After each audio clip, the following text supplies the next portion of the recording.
I have lost my little brother to suicide. Shook the entire community. Turning that pain into purpose. If someone were to ask a question, they would honestly respond. And truthfully, life has changed very drastically since.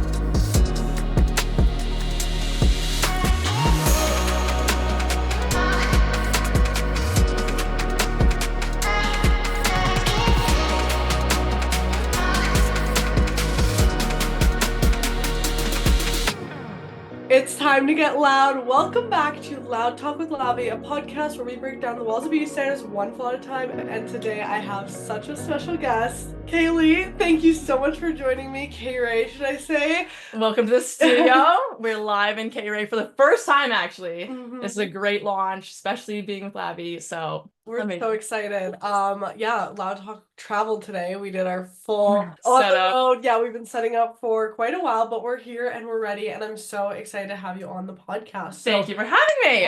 First off, tell me a little bit about you and the viewers, because we've had some time to chat. We've just been like back and forth, but yeah, tell the viewers like a little bit about you. So my name's Kaylee. I guess right now I'm a business owner as well as a student full-time, a little bit of everything right now. So this is actually the brand new launch of my business space, where I have a couple different businesses focusing on beauty, on photography creation, as well as literally everything else too. Locare's here. We got the fashion store. We have the photo video set up. We got the podcast studio, the tattoo studio. So yeah, this is really exciting for me as a business, but I actually am a student at University of British Columbia on the Okanagan campus studying human kinetics with my minor in psychology.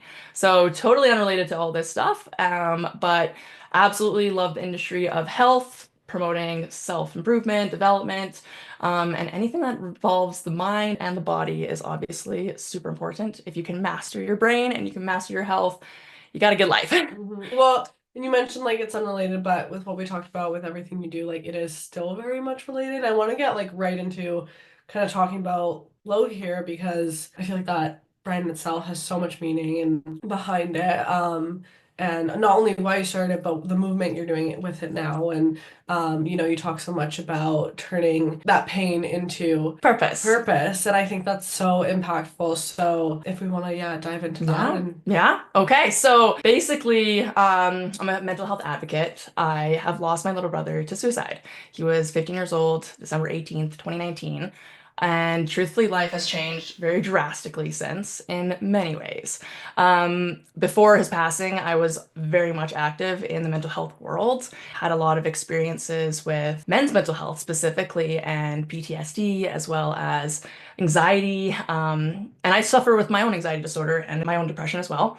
So I speak on it because I actually go through it, as well as have been affected from being the supporter as a girlfriend, being a brother or a sister to my brother, a daughter to my parents. There's different viewpoints for sure. So mental health, as I said, is very important, but I also love fashion. I love anything art. I love creation, a little bit of anything, truly. So Liam, my little brother, probably the best person you would ever meet. Like, think of a person that's good, times it by 10, times it by 10 again, and then add 5 plus.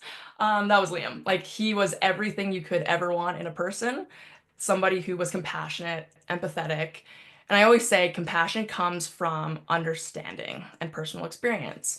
When you're able to extend that empathy and really understand another person's perspective, it's typically because somewhere along the road you've encountered it, whether you've witnessed or you've gone through it yourself. So yeah, it's definitely impactful. For, I guess, back into Locure, Liam, he loved fashion. We would literally, after school, every single day, watch What Not to Wear on TLC. I don't know if you ever... I love that show. Like, get that information. But why would they always dress them like... Sometimes it was like also bad, like the stylist. Honestly, I feel like I've actually taken all of that into my own style. Like, there was one particular comment, they're like, the ribbed.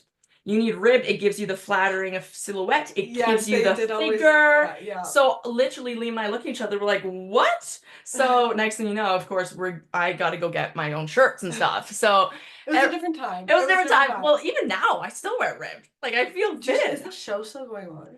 Honestly, I haven't watched TLC because Netflix and all the other streaming Yeah, true. I services. don't think it's still on, I would but wonder, but if you haven't seen it, you should go check it I'm out. also curious how people got like submitted to it, like your friends and It family. was, it was. I'm not sure if you remember that, but like some people were really against it because it wasn't coming from them. Yeah. And so essentially the show runs on someone is being invited or like being requested Told, yeah. that they need some change. And so it's a full beauty makeover, which of course you also in the beauty industry, like we can definitely relate with how much that we love those shows. But basically these two, there's a beautiful woman, a beautiful guy, they'd come in and they get consent from the person. They obviously have to give consent. But the kicker was you can't say no.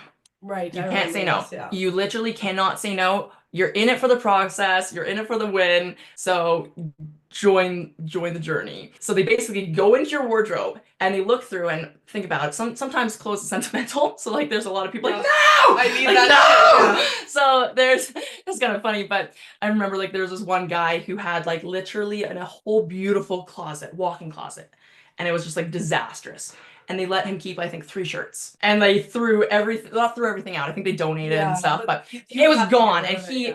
he begged, he was very emotional about those 3 shirts because I think they had some sentimental family meaning, something, you know? And so he went in and then they give you a full haircut, full, like, Full makeover. full makeover. So, like, they basically get you into a stylist. The stylist goes, I like the shape of your face. I like the shape of your cheekbones. Here's what we're gonna do. And they turn you around. You're not even allowed to watch in the like you can't watch in the mirror. So you're getting the grand reveal of what you look like. Hopefully you like it.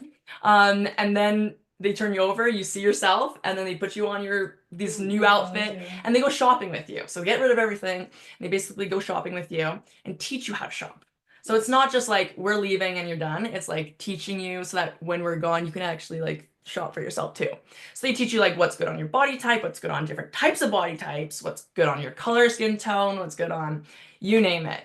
So Liam and I would just watch this all the time, and Animal Planet, also. But because of that, we just loved fashion. It was our thing. We go thrift shopping. Love the VV, Value Village, thrift shopping. Do you know how much stuff you find that from Aritzia? Oh, Like the amount of things I like found for what like thrift two, shopping $3. So like it was like your dates. They were like your sibling dates. I We'd be love like, that. what are we doing? Let's go to the mall. Let's go to the store. Winners. I'm not sure if Yeah. you're a Winners girl. We were a Winners Love family. Winners. So it's like let's go to Winners, and then we'd like get some food and stuff. So it was just our thing. We'd go. Plato's Closet is another like used consignment store here, and so we'd go in there. We drop off our clothes, and I love like recycling clothes because clothes are expensive. Also, you can totally style for cheap. Yeah. Like you just gotta learn to No, style. literally.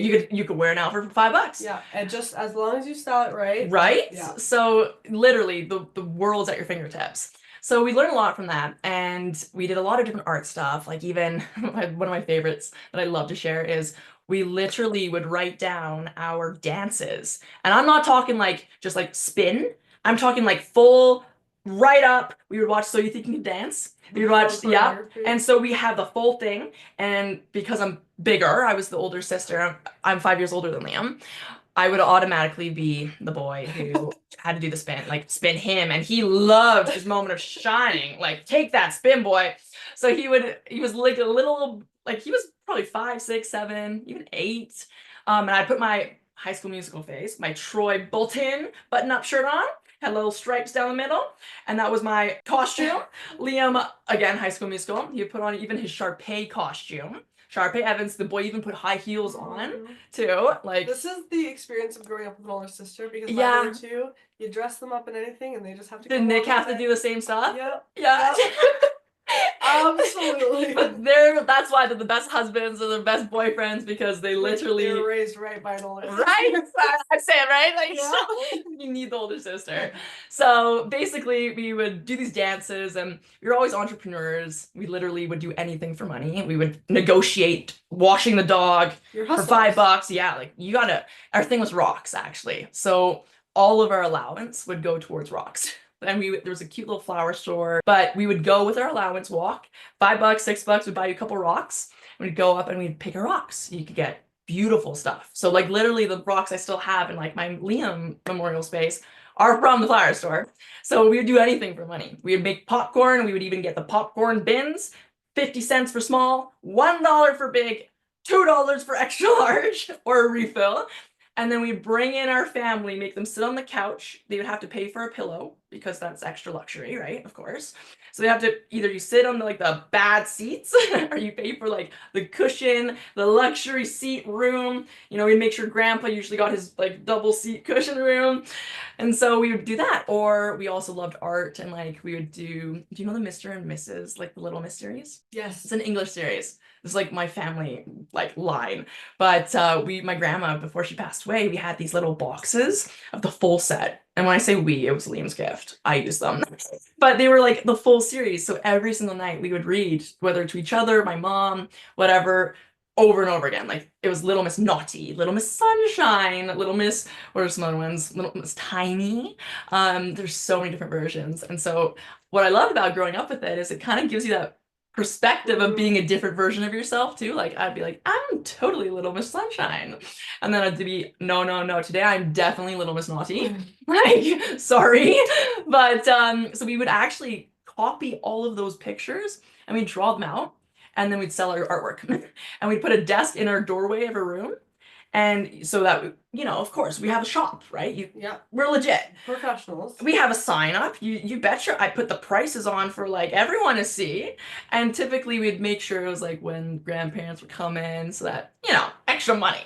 So we'd put these little shows on and dances, anything is my point. So when I heard about this, and I will get to the story a little here, when I heard about this, my point of sharing it is that it really would have been something Lee and I did together. Like truly, it probably would have been right away too. Like I did not know. So I'll go back to the story of Loki here. But when Liam passed away, everyone was shook. Even today, still, right? Like it's one thing to have to digest grief, but it's another thing to have to digest the loss of someone to suicide. It's a different grief. Even with our suicide survivor groups and therapy sessions, it's unless you've lost someone to suicide, it's not the same as any other grief. It's not comparable because in other cases, they've lost their life to age or health or, and so everyone's celebrating the life that they had. And suicide is like cutting short. And so again, it opened up a very, very different viewpoint on mental health because as I started and I said that I had a lot of experiences and there's a spectrum. Mental health does not show up in one shade for every single person. Every single person has a different version of how they experience it. Even the same as an anxiety disorder, you and I would experience our own different versions of it. So I think, again, back to the stigma of mental health is people expect it to look a certain way. People expect there has to be something wrong. People expect something had to happen. And of course, there's a lot of questions. But what it really comes down to is everyone struggles. When people hear that you're suffering with anxiety, it means that like you can't hang out with friends or you have trouble making friends. It's just like the first thing people think about. And I bring these up because I was also uneducated and I'll be the first to admit it because my family does struggle with anxiety, as a lot of families do. But specifically, I remember it was after Liam passed away actually, and my doctor had said to me, I went in for a checkup because I was studying in BC, so I was actually living in BC when Liam passed away. And then since he's passed, I migrated back to Calgary, being here with my family and doing school remotely here and building businesses and his legacy here, which is great. Basically, I went to the doctor. I had actually, when Liam passed away, again, everyone's got a journey. My specific story has got a very different turns on the path. It's not linear, that's for sure. But I actually was in a severe car accident when I turned 18, first year of university. And put in context, I was like a huge athlete. I played basketball, softball, volleyball, track and field. I was a runner, like literally field hockey, you name it, put me in. Like I'll find a way to love the sport, like anything active. And fast forward, I find out later at 21, I have ADHD, which makes sense why I loved being active. I would have like a morning practice, go to school, after school practice for a different team, an evening practice with a different team, go home quickly, like either eat, do homework, and then go to sleep and then repeat. And I loved it. I loved it. And I not to say it humbly, I got a lot of awards for sports and it was like a passion of mine. So take a passion that literally is your driving nature that makes you you and then take it away from you. And that was like when I got in my car accident. So I was actually driving on the highway and a girl was on her phone and she smashed me into two vehicles. So I got sandwiched and Liam was actually in that car accident with me too as well. He was also got some injuries as well, but I was healthy, I was young, so I obviously had a lot of injuries. and I had a lot of things happening.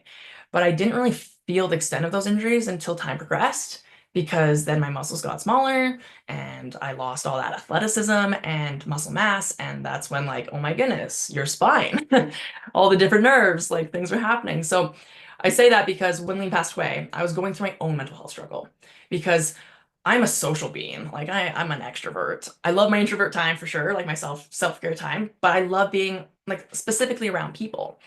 And I make friends by doing sports. I would go play dodgeball night. I would go play, anyone's like, hey, let's go skating. Yeah, like sign me up. Let's go skiing. Cool. I'll go buy skis. I don't know how to ski, but let's do it. Like literally my first year of university. And so you take that and then you get in a car accident. And for one, I think this speaks to a different aspect of mental health, right? Because mental health has many different shapes and different things, but mine came from the loss of my own identity and like trying to be someone that I was in the past.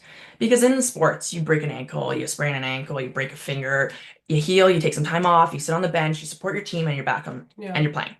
And I just associated this car accident injury with the same of being like, okay, well, you get knocked down, give it a couple months, maybe a year, let's get back up. But the reality is, spinal cord injuries are not that easy to recover from, and they're very complex. And that was the struggle for myself, was expecting myself to be able to perform like I previously did. Yeah, you set that expectation Yeah, for yourself. and it took a long time to like even through therapy and stuff to be like, Kaylee, you will never live a happy life by comparing yourself to someone you actually can no longer be. Right.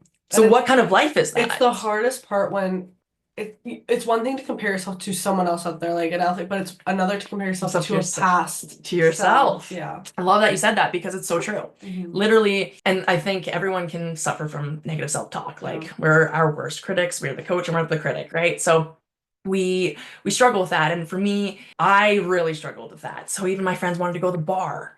And I'm thinking to myself, I haven't been able to go to school this week, walk to class, even hold a laptop, but I haven't even seen a person. I haven't been with friends. I don't want to miss out on all the activities that everyone's doing. And they're like, oh, Kaylee can't come. And of course, like they're sad, but their lives aren't impacted. Right. Yeah. It's a different. I'm the one sitting in the bedroom crying because I'm like, I wish I could go. So I actually forced myself to actually go to all these different things. And I think that's why maybe my journey was a little bit difficult, more difficult than it needed to be, because I put that pressure to like stay true to who I previously was without accounting for what I was going through. And the medications. I mean, anyone who's gone through some kind of injury, medications is like a huge topic. And I wasn't taking crazy opioids at all. Like I'm not very much naturalistic. Take medication as needed. So I had huge painkillers and stuff. I had muscle relaxants, but at that point were necessary. Like I mean, I would wake up to go pee in the middle of the night and I literally couldn't stand up because I couldn't feel my toes. So then I try to like not have a panic attack. I have anxiety disorder, so like try not to have a panic attack, fall back to sleep and pray that I wake up and maybe things would be different. And it was just so unstable. And so again, because I was athletic and I had the muscle mass, it didn't really showcase how much the injuries were really impacting me. So like even now, like my left hand, I can't even use my left fingers. Like to type on the computer, like this is the hardest thing. Like the coordination's not there, or even just I miss the keys. So there's just so much that like you don't think about, and like the lifelong changes, what that means. And so when I was struggling, I isolated myself and I was in my own head struggling with what this meant for my life, what this like also who are your friends? If they're people, there's friends that will come and stay with you when you can't go out. And there's friends that will be like, sucks to suck, I'll talk to you tomorrow.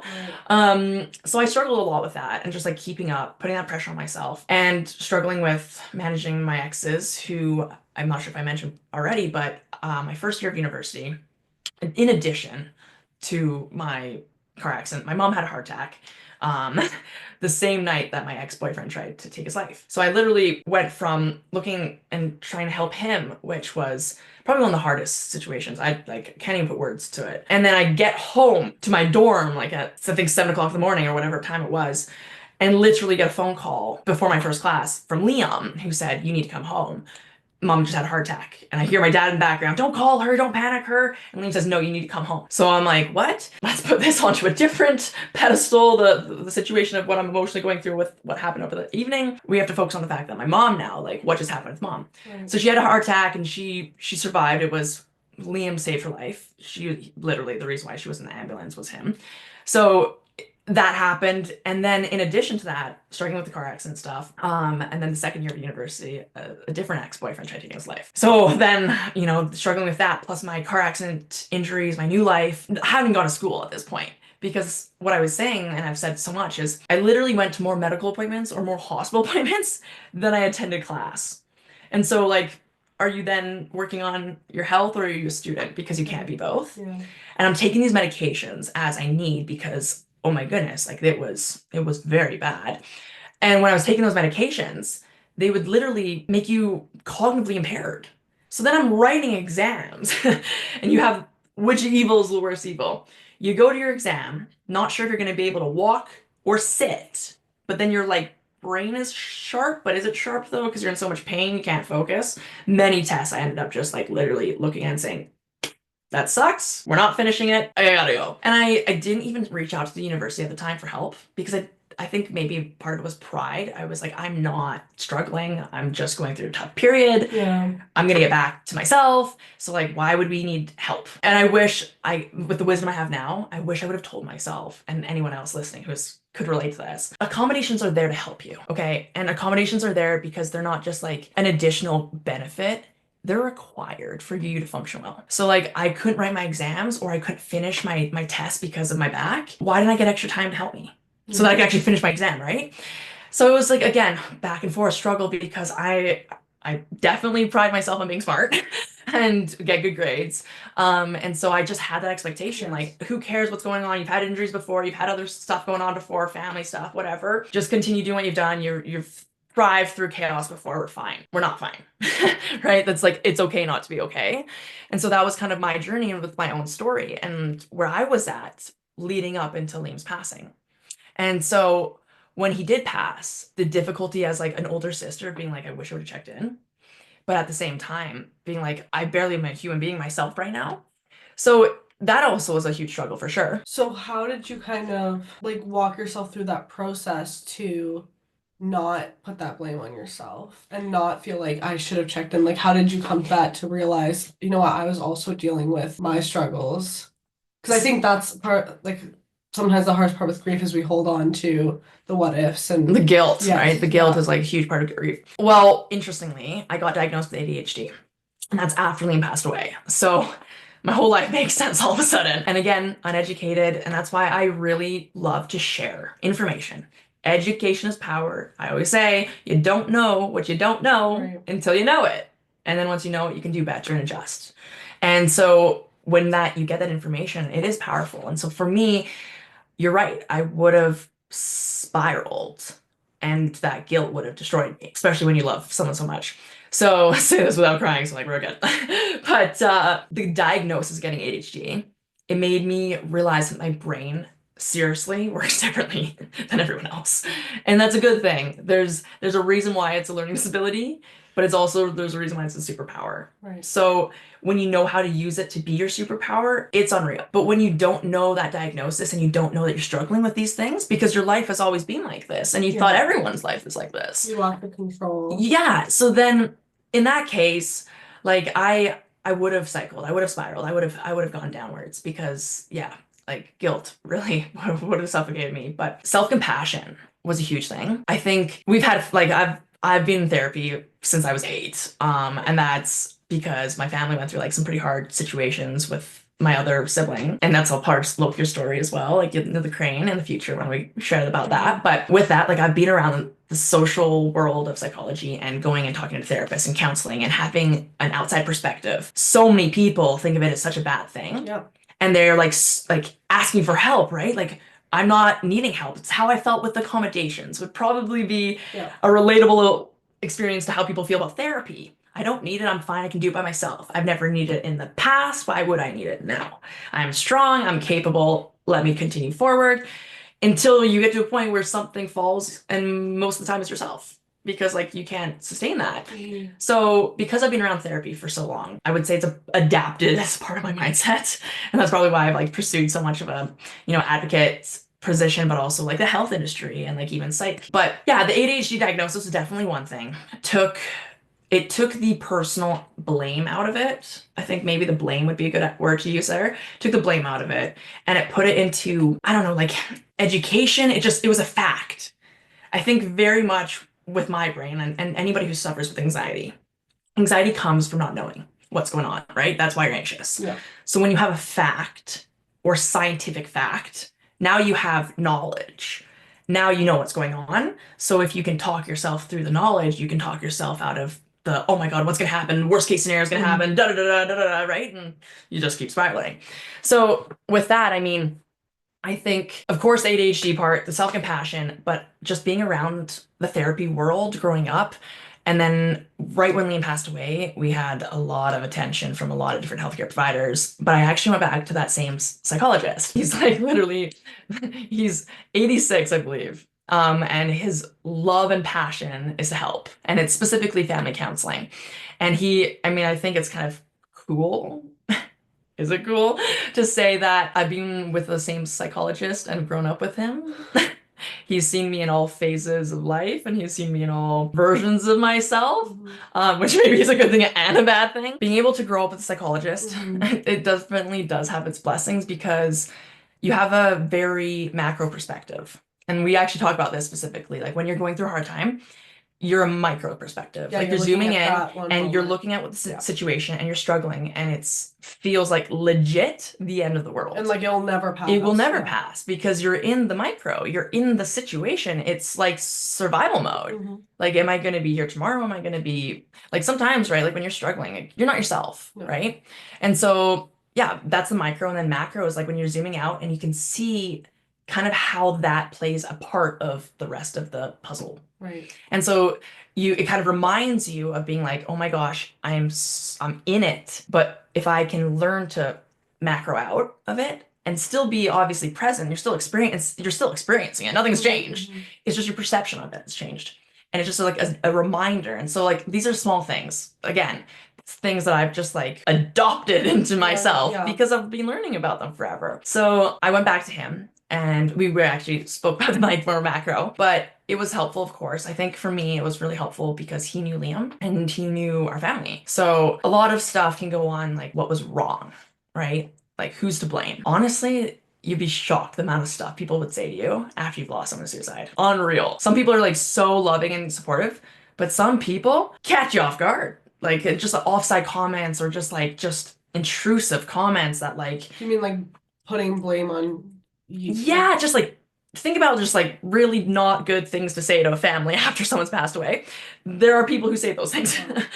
There are people, it's just like, again, I've grown up in a world in this generation where mental health is talked about. If I talk to other people, our generation, our age, they are really understanding and quite open. But if you then let's go hit the 30, 40s, just even a few years 50s, up, you're having a completely different perspective on mental health. And so that's why I say like it is part of me because I've grown up in it and even more so because like of what our family has gone through and having that extra support. So again, talking to my psychologist helped a lot. So that's why I always say I love going to therapy. I literally love my therapy because A, they get to literally listen to rant.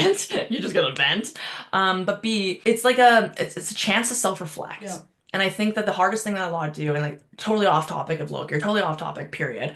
But a lot of people really struggle with self-responsibility and recognition, how you impact other people, how your mood or what you're going through can impact other people if you let it or if you don't.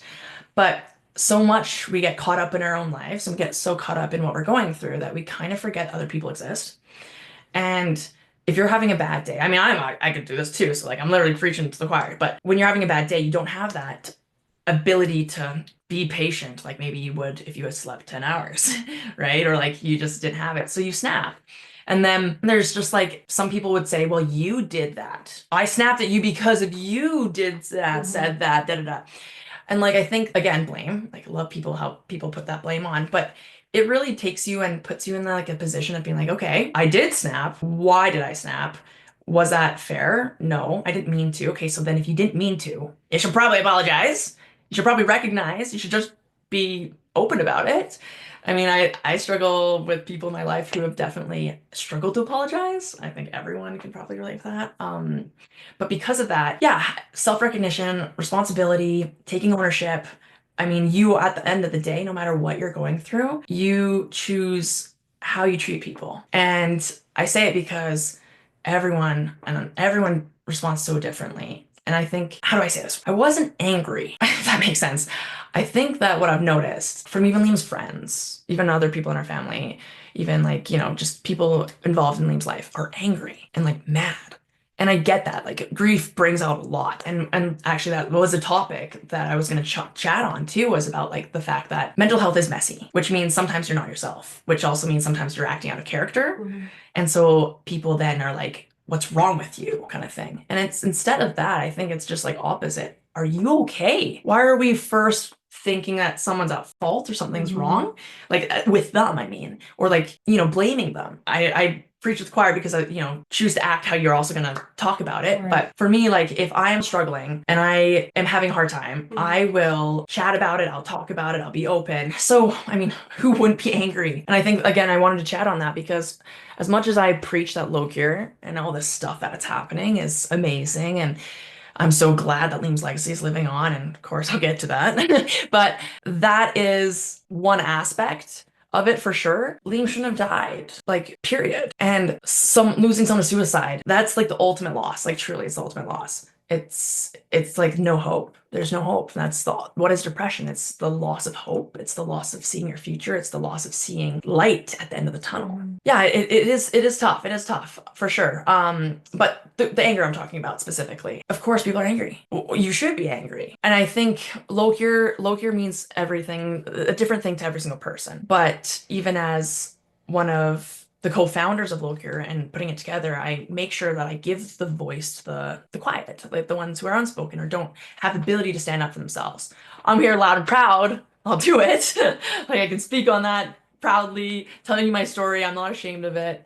And so because of that, I use it as an opportunity as well to share other perspectives. Maybe they weren't my perspective, but again, putting a voice to the people who aren't being able to share and like don't have the ability to speak on it. And what I've heard as feedback is anger, a lot of anger, a lot of anger of like, why did this happen? Why did he have to go? Even my family, don't get me wrong, I am angry. Why did he have to go? But when I say I don't have anger, it's because maybe I have been around mental health. And maybe it's because of my previous experiences with my exes being suicidal and attempting that I really get it. When you're at that place, you are not yourself. Like, period. Like, that's what mental health is. Like, the actionable steps to get you back to feeling like you're back in control of your actions, your thoughts, and your perspective. But when you don't get it looked after and when you are trying to just deal with it on your own, it's like next to impossible because, again, you're not yourself. So Right. your perspective, like you are like that person did that wrong, that person did that wrong, or that person did this, and you're not yourself. So I've seen that happen like in front of my eyes. I mean, I think every single person can possibly say that in an argument you have said things you didn't want to say, and you go back and be like, oh my God, why did I say that? Of course you can apologize, but sometimes you can't take things back, right? You've said them. So we all have that aspect, is my point.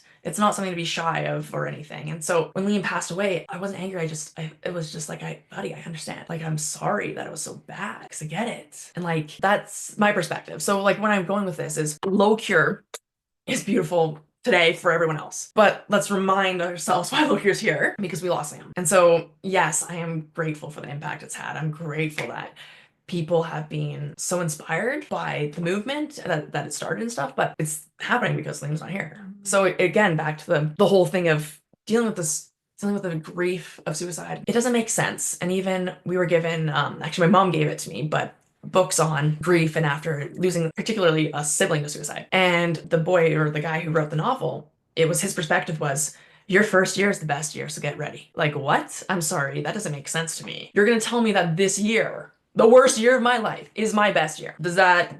No. But the backing behind it is because it is such a drastic change, so much that your brain can't comprehend it. So you just kind of like fog out a little bit. It blurs out. And so that first year, yeah, you're right. You're like dealing with the loss, but it hasn't digested, okay? Like it hasn't set in, which means essentially the second year when it does digest, That's way worse because now you're realizing the loss is true. It's not a dream, but also like the steps after. So that's why I just kind of bring it up because suicide is not the same. Losing someone, being a survivor, they call us survivors of suicide. And I'm a survivor of suicide. I've lost my little brother to suicide. And as the survivor of Liam, I can definitely say that he was struggling in many ways, but that Liam is known today. And this is why I put through the ringer of working so hard to make sure that this is who he's remembered as, not how he passed away, okay? How Liam passed away is not who I want Liam to be known as, remembered as, because that wasn't who he was and he wasn't himself at the end. I want him to be remembered as the kid who literally wanted to be the funniest kid. Like the videos I see, the kids in the middle of a school classroom doing the worm on the floor.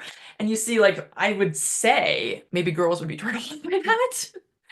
But I actually think that like every girl potentially liked him more for it because they were like, this kid is just so unapologetically himself.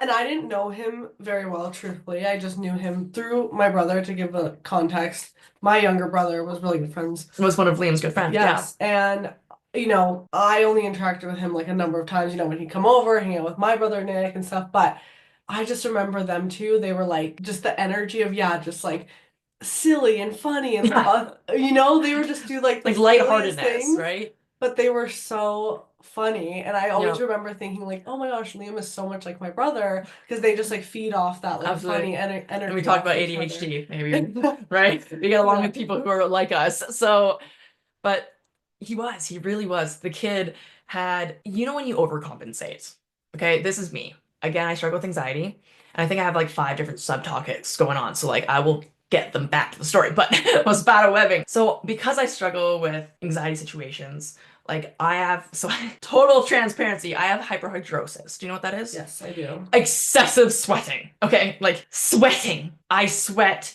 down my arms even right now. Are we the Too much. same person? It's like too much information, but like literally, it doesn't matter if I'm cold or hot. Oh, same. I sweat. So I literally have to get Botox in my armpits because I was so self-conscious because I could only wear black. Yep. I still only wear black and white, but like that's because I'm professional and I like the neutrals. But I literally could only wear black and white or dark gray. Could be light gray because then Oh, light gray no. turns dark gray. Yep. So you put your hand up in class and you look down your armpit and you put your hand back down. And if you wear anything loose, Or I do the one that's like this. Like, like the sweating, right? So that's something I was so ashamed of growing up. Oh my God, was I ever ashamed of it? And I'm an athlete. So you can imagine, people want to come support to watch you. So in the movies, back to High School Musical, you have your fans, you're the athlete, Yeah. and everyone's like, come to watch and you feel good. That's not reality, okay? I look like I have just swam in a swimming pool. My hair is greased back with my own sweat, and I'm literally like dripping. And I come off to like see the rest of my team, and they all look at me like, she's working hard. Like, yeah, I am. But actually, yeah, got diagnosed with hyperhidrosis. So because of that, again, back to anxiety, that's how my anxiety showcases. I didn't realize that was one of the ways anxiety can show. Or overtalkativeness. So some people shut down or get quiet. I did do that. And I remember this actually, like I used to go to the YMC summer camps and I used to be like a rock climber and I loved summer camps. And so I was always put into a group where you have to like make friends. And I didn't want to say I struggled with it, but I honest to God felt like I was having a heart attack. And I'm like, I want to go chat with people, but like, you know? So I actually started adopting, and we always do this, right? We see someone who inspires us and we try to be more like them. Right. Hence why they inspire us. So I'd see these other people and girls and stuff who just would chat so easily. And I'm like, I want to be that. I'm not that, but I want to be like that. So I'm just going to change it. Okay. So I'd made the decision, I'm going to change it. And so to overcompensate, instead of being quiet,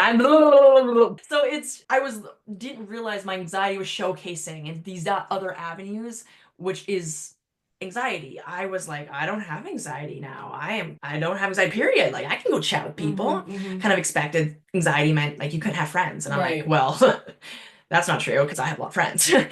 But it's not. And then again, uneducated. And I say it not proudly, but I bring light to it because I think a lot of people maybe misunderstand. Yeah. Again, mental health mental health is so many shades. Okay. Mhm. There's so many shades of gray, black, white, whatever, but not just that. There's different mental health struggles, right? And around the same struggle, like there's not this one box definition of anxiety looks like this, Yeah, depression but like looks like anxiety, for this. instance, like I'm as an adult now, I'm diagnosed with IBS, irritable bowel syndrome. That's really attractive. I'm happy to share that on this podcast. So literally, that means I will have like my anxiety will cause my vagus nerve to actually like go. Yeah. Any food I eat will hit that, being like my body hates it, and I will bloat. And I'm like maybe two sizes too big because none of my pants will actually fit. And I haven't eaten anything. So how am I bloating? Yeah, but it's your body's My response. body's response. I'm literally, or the opposite, you can't eat. When I'm stressed or hyper focused, I literally forget about food. And then, of course, you wonder why you have low energy and low motivation Yeah. and low mood. And you're like, "But did I eat today? Did I eat yesterday? No. Or if I did, it was probably snacks, right? We love the snacks. I'm a snacker. Me and my brother were talking about this actually because we were saying how when I get stressed, You I snack? eat. Yeah. But then when he gets stressed, he doesn't eat. So I do like, both. I do both. Depends on the day on the and day depends and on the type mood. of- yeah. If I'm hyper focused, I won't eat. Okay? Because like every ounce of my energy is put into making something happen. Okay? That could be my next week. I got my midterm on Tuesday. I've been working business and have not even attended my school for the last month. And now I have to learn half a textbook in a weekend. And you know what? I will You'll do get it great done. and I'll get it done. And not just that, I'll get a good grade because perfectionism and high work ethic. But like I have that self-talk that I won't take anything less than that. Right. That expectation again, high expectations. They can be good, but they can be bad. And so in that case, I'll get through next week. It's good. But I won't eat because I will be so stressed. But then if I'm stressed, let's say emotionally, just like drained, tired, could be like, bad breakup, could be situation with a friend, family, whatever. That's when I only crave sugar. And this is actually interesting. This is an interesting fact because Liam's psychologist actually mentioned this to him, and it was one of our last conversations that he shared with me. And what that conversation was, that was he said to his therapist he was really struggling to get out of bed in the morning. And I mean, anybody can relate with that. Yeah. Literally. Like sometimes the goal for the day is to get up and make yourself breakfast. Right. And then like go back to sleep. Yeah. We're just gonna call today an omit day. Just like put the X on the calendar. And so during those days, her advice, which again, I'm sharing it because someone else could use it too, is actually sugar, ironically. Really? Yeah, so she gave Liam like what is it, warheads, sour warheads, to put in his nightstand. So of course, I think the kid was just like anybody would just eat them, like, yeah, right? But actually, the reason for it is when you're in the morning and in that time, you're literally like, I'm not even able to get out of bed. I have to pee. I don't know if you're like this. I have to pee, but that's a really far walk. You have to get up. And I gotta get up, and then I gotta get resituated. Probably hold it for another 20 minutes, right? Like, I don't know if anyone else does this.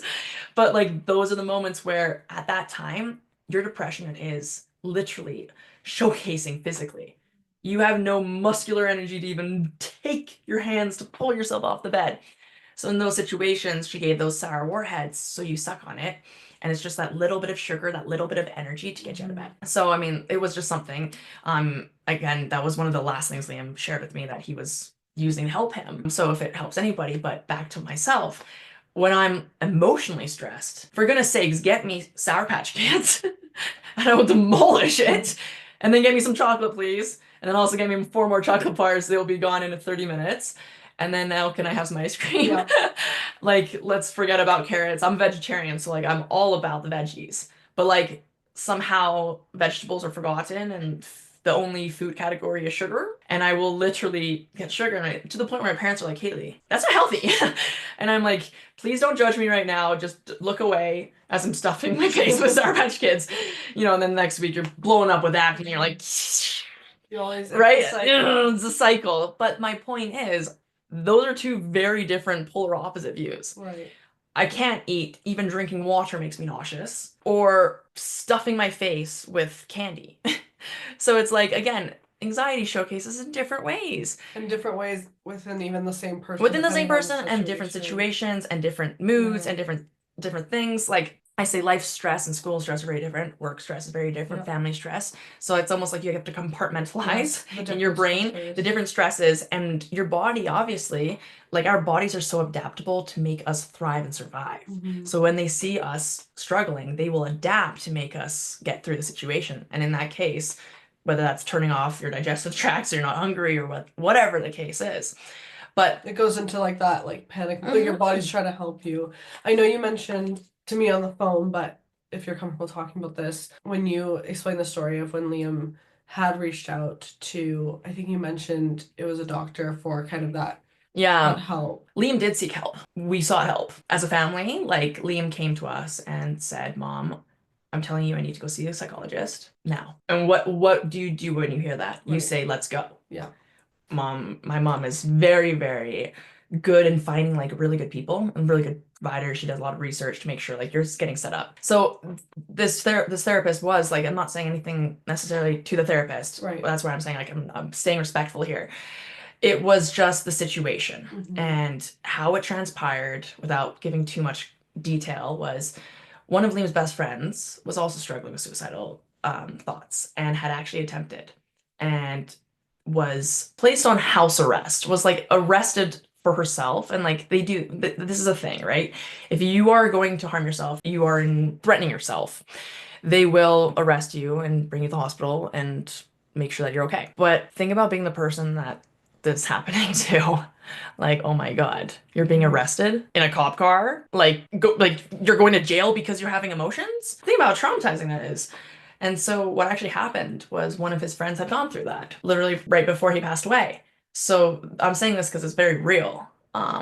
Help is necessary. Help is necessary. Resources are there and people are wanting to help. And sometimes that help does extend and push you in a cop car and make sure that you're not going to hurt yourself. Hmm. But because of that, Liam went to his therapist. And as I know this from the field, you have to, as a healthcare provider, you have to protect yourself as well. And the main thing is when someone is showing signs or has verbally said that they are suicidal or going to hurt themselves, this is when we take outside actions. This is when we take extravagant actions because we don't mess with someone's life. Right. And I get it. That's why I'm saying I totally get it from a healthcare standpoint because we don't mess with someone's life. If someone has said something like that, like they're saying it, we're taking action to help Hmm. them. But in this case, Liam legit was suicidal and was asking to go to therapy to talk about that and get help. And before he even had the chance to open up his mouth, the therapist had said, if you tell me that you're going to hurt yourself or you're suicidal, then I have to get the police involved. Shut down. Therapy session ended. I mean, he got some other, tips and stuff. Like I said, there's sour warheads and stuff. But the thing he went to the psychologist for was the one thing she said you can't talk to me Right. about without me taking action. And as a kid struggling, you're also like embarrassed. Not even a kid, for goodness sakes, any adult, right? Yeah. Like anybody to admit weakness is just like the worst thing Right. But possible. especially like I think that age and then also The like age, like you have to think, and like again, I just last semester I had adolescent psychology, and this is actually the second time I've retaken that course twice. I took it right after Liam passed away, so I was 20 because Liam passed away, so we're 5 years older, or I'm 5 years older than him. He passed when he was 15, and I just celebrated my 20th birthday. So I think like literally relatable age. But just celebrated my birthday, so right fresh 20. Then I took a year off, and then I went back to school. That was one of my first classes I took. So it was very fresh. It was a different perspective. Fast forward, I actually, like over the last couple of years, I was in a very serious relationship with a man who had 2 kids. And they were, grade school kids. And now I'm a role of a mother, like a stepmother figure. And so that's also like a very different role. But I was also, now I've seen the side of being the teen, being the watching Liam as a teen, because I'm also now older. hmm Now I'm also a mother, even though I'm very young.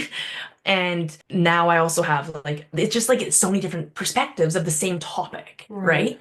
So I took the course again. And I'm glad I did because truthfully, it was exact same content, different professor, same exact content. But it was almost like the information just like took a very different perspective in my brain because like it was about Liam, but now I have context of like, being a mother and having young kids and all these other aspects. So it was just like it was very eye-opening is my point. So learning about how complex it is to be a teen and struggling with identity. The biggest thing is grade 10 to grade 12 is your years to find yourself, right? Like figure out what that even means. Yeah. And let's be real, like you're 18, 16, 15. You don't need to figure that out. Yeah.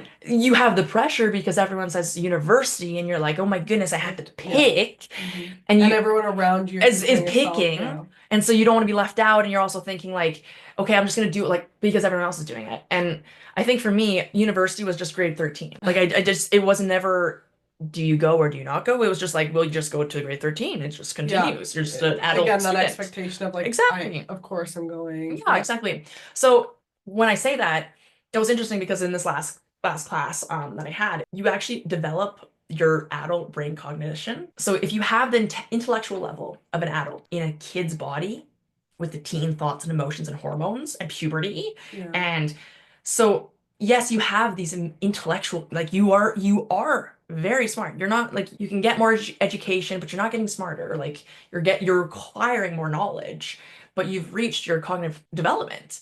And because of that, imagine having adult thoughts with puberty and hormones. It never ends up good. That's why they always say like your teen years are definitely your struggle years. So put that in perspective and then put that like you're trying to find yourself, you're trying to find what that means. Also, a lot of people don't know what it means. Again, I struggled with sweating my entire life. I didn't even know it was my anxiety until after Liam passed away, or any of the different things that I do. Like my other thing is like I pick at my skin. Like I'm such a skin picker, which is like another thing I do when I'm anxious. So like, oh my goodness, like let's let's stop that. But there's just you do things, Mhm. self-soothing things, right? So yeah, there's just it's complex, it's messy. I do want to ask you, Okay. because I know a bit of the story, but what was, because you mentioned that first year, and talking about the book you're reading about, the first year is going to be the easiest. And did that scare you? And how did you navigate like going forward? Like, Yeah, was no, that like, how am I gonna handle moving forward then if this is what's supposed to be easy? it was interesting because I like honestly I was like in disbelief and it was very accurate. I Yeah. think not I think I know again studying the textbook I'm like a perfect example of my textbook. But when you go through a loss it's almost like you become a superhuman. I don't know that sounds kind of funny but you almost adapt this I don't care about anything Mhm. mindset. I used to be scared about what I look like if I left the house. Now I don't care. I used to be worried about what my text said to someone. Now I just don't care. Do you feel like that's because having this big of a loss in your life kind of put life in total in Oh, perspective for to you? sure, for sure. But it's almost like, again, that 1 year fog, you're just like, you're an out of body experience. So during that year off, what actually, like, I'll tell you the story of the duck because this is like the fundamental story of what has happened over the last years. But after Liam passed away, I had to go back to my university. And this was right, think about this. This was literally right before COVID happened. It was right before Christmas. So Christmas is, I always want to like mention too, like Christmas and holidays. People are always like happy holidays and stuff. And I get it because I used to say the same thing. Yeah. But sometimes those holidays are actually like literally the worst days because they're legit reminders of what you've lost. So Merry Christmas and stuff. Yeah, it's not very merry. It's not very merry. But so yeah, Christmas happened and that Liam actually for his Christmas present, he was getting a car. My dad had bought him a car, but got it out. He never knew about it. He kept it secret.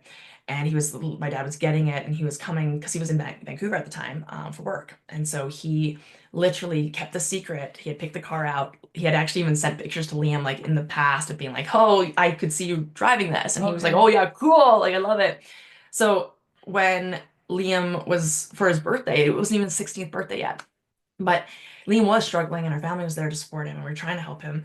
And my dad like put himself out there, not put himself out there, but like really, really tried to make sure that he could do anything to make Liam's life a little bit easier and a little bit more hopeful leading up to it. And so, yeah, he was supposed to get his present in 5 days. It was supposed to be his Christmas present, but my dad was getting like right, I think the 23rd or something.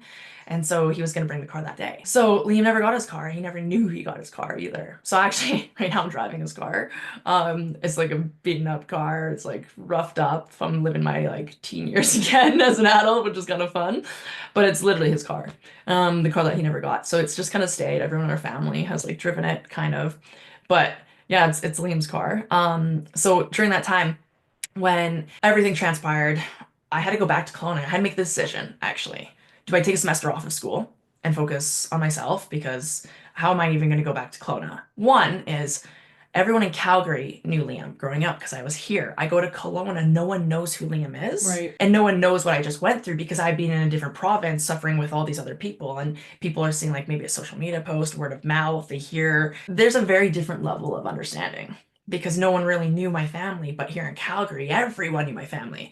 We were known as the three Japanese kids that all look the same, but I'm the female version of them. We all excelled in school and sports.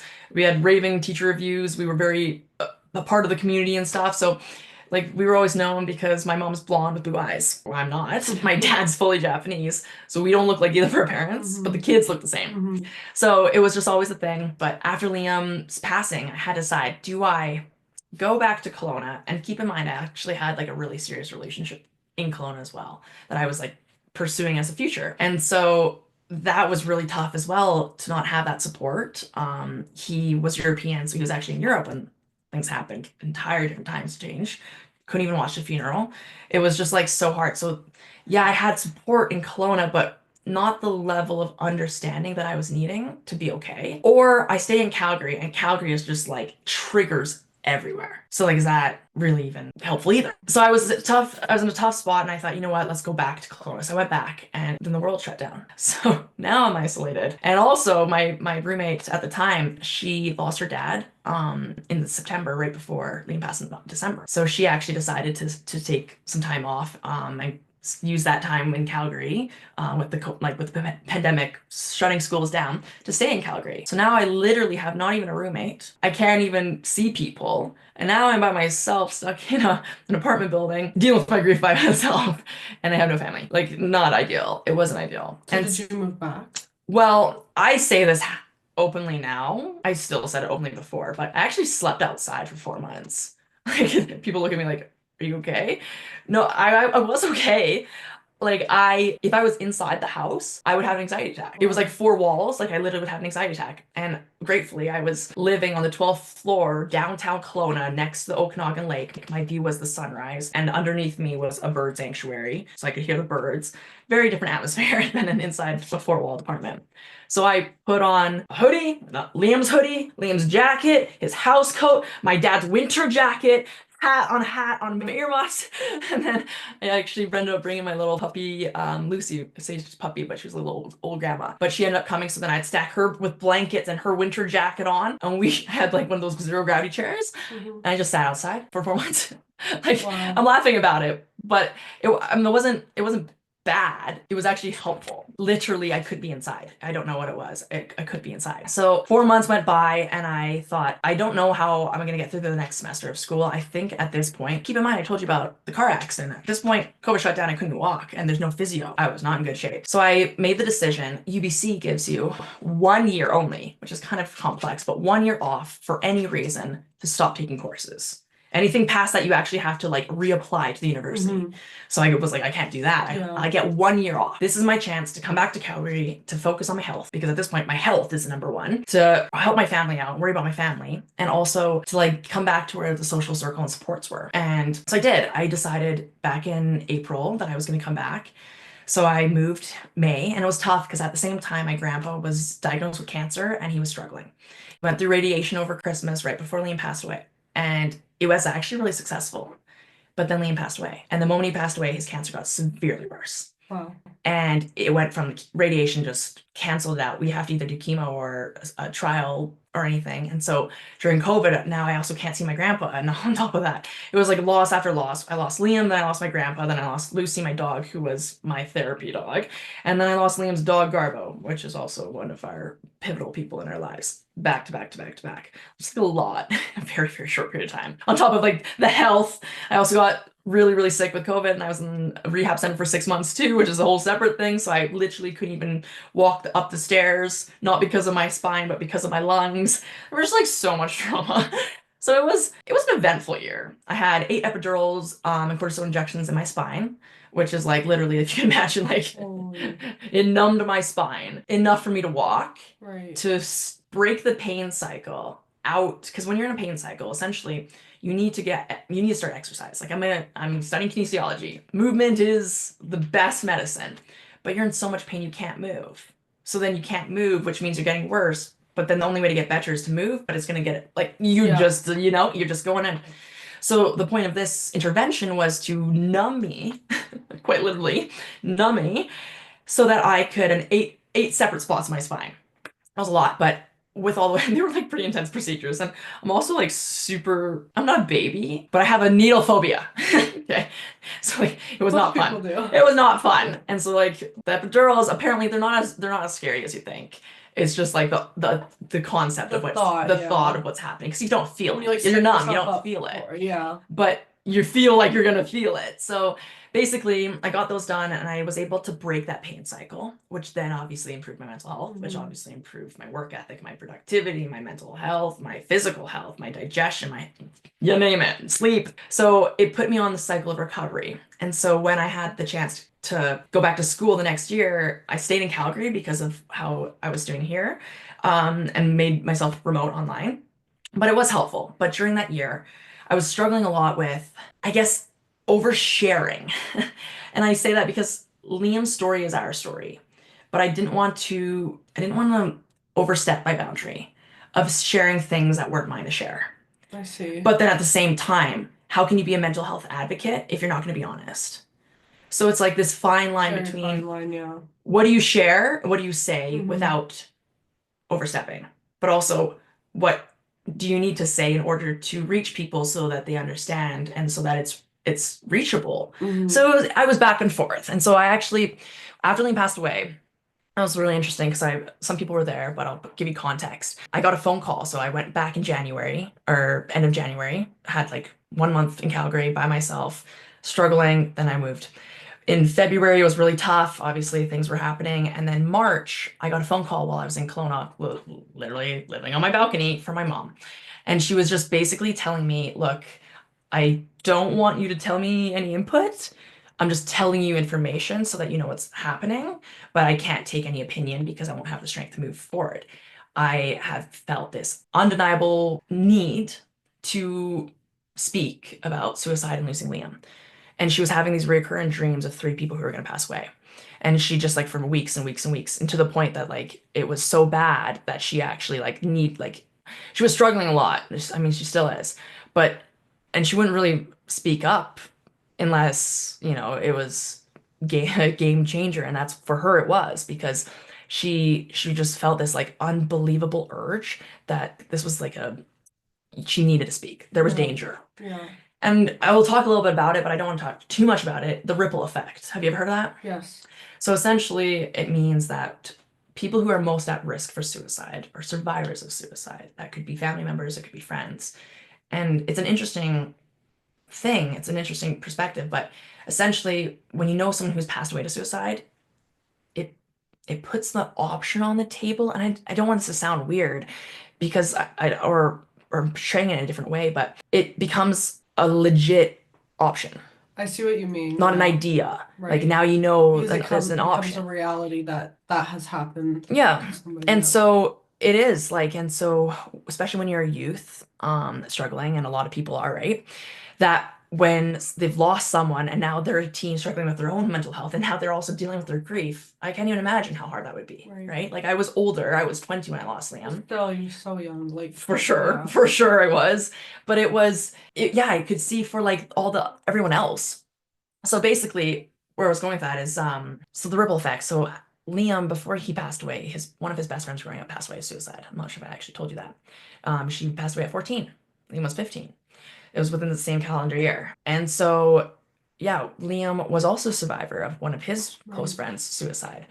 And when she passed away, like my parents split when we were younger, and so we ended up moving schools. And so they drifted because of that, not because of anything, but they were very, very close. And fast forward, she went to junior high school and she passed away. And Liam loved that girl more than anything.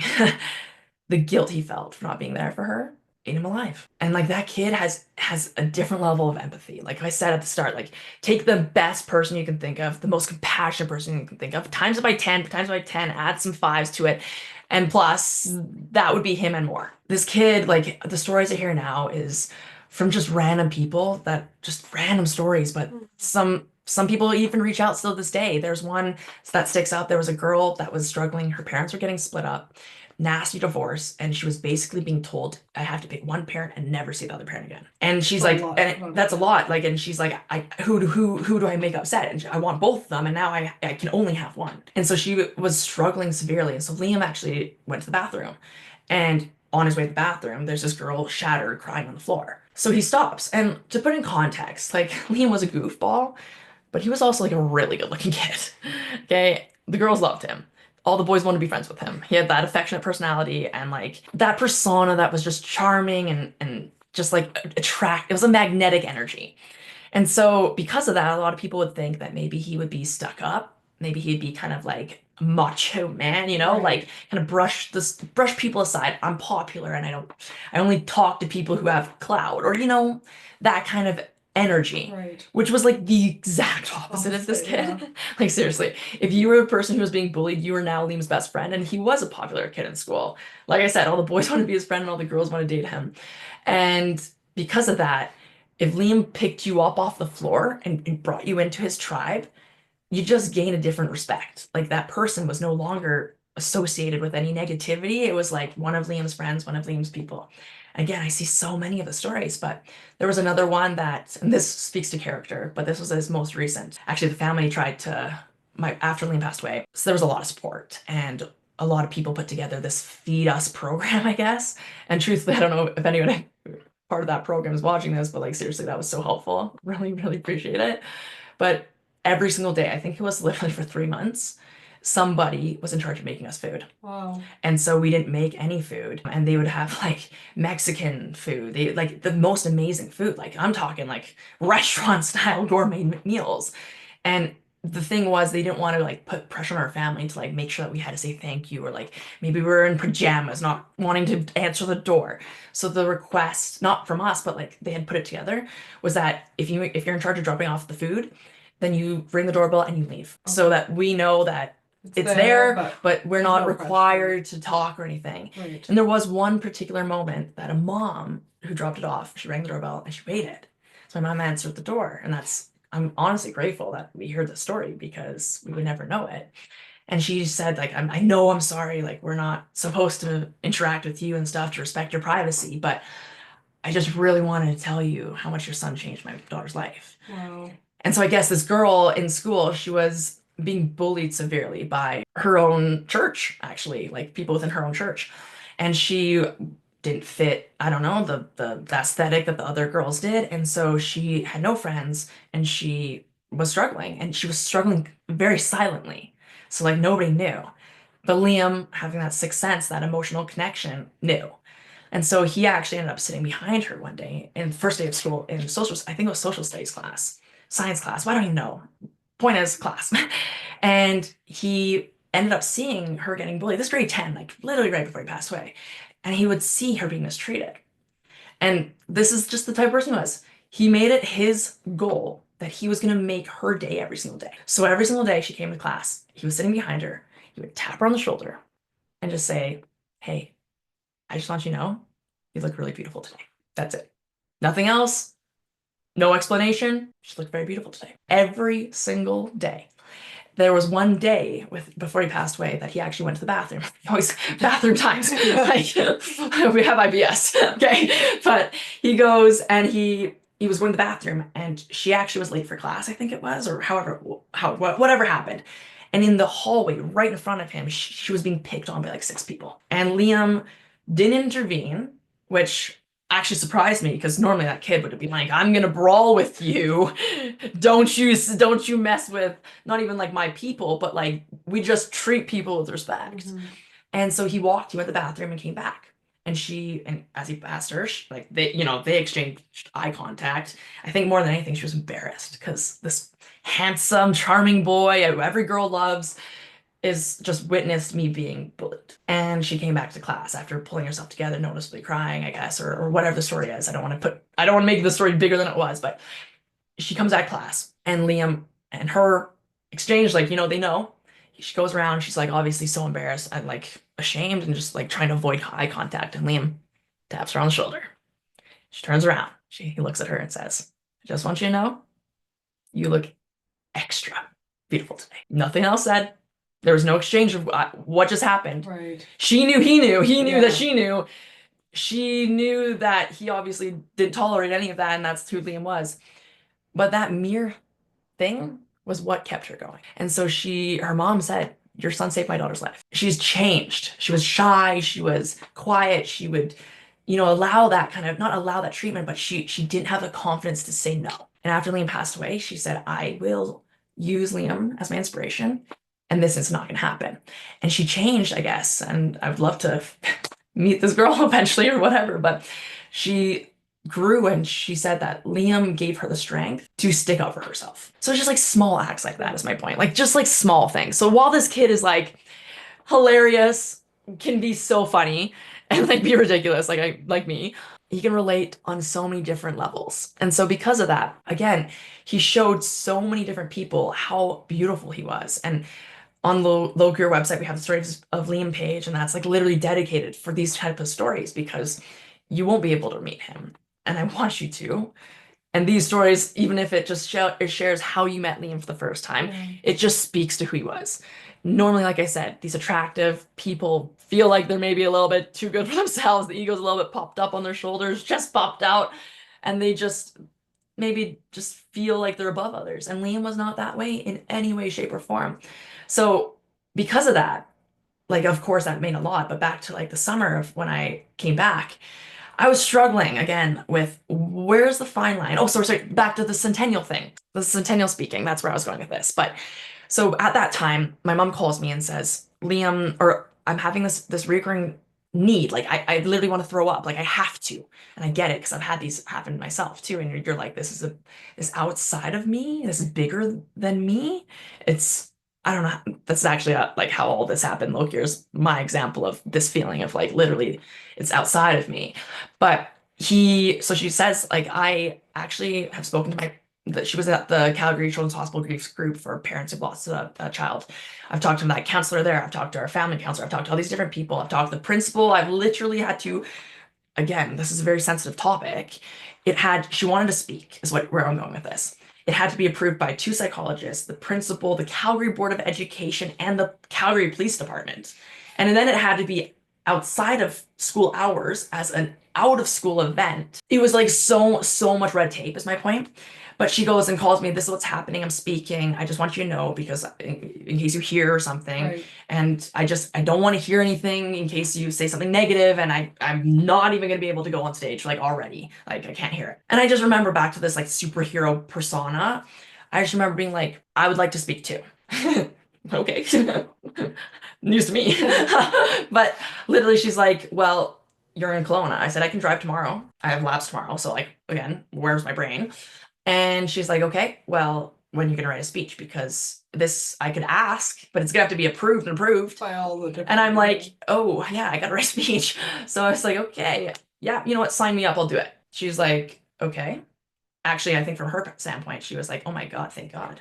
Because she's Because I- expecting you to be not supportive. not supportive, or I don't even know, but I think more than that, it was like, I barely am gonna have the strength to go up stage, and now Kaylee's coming back to Calgary and she's gonna be on stage with me. I see. Okay. So like the moral support, like I'm Right, not doing yes. this by myself, because it was like I said, there was a lot of like really inappropriate questions for our family that just like should never have been asked.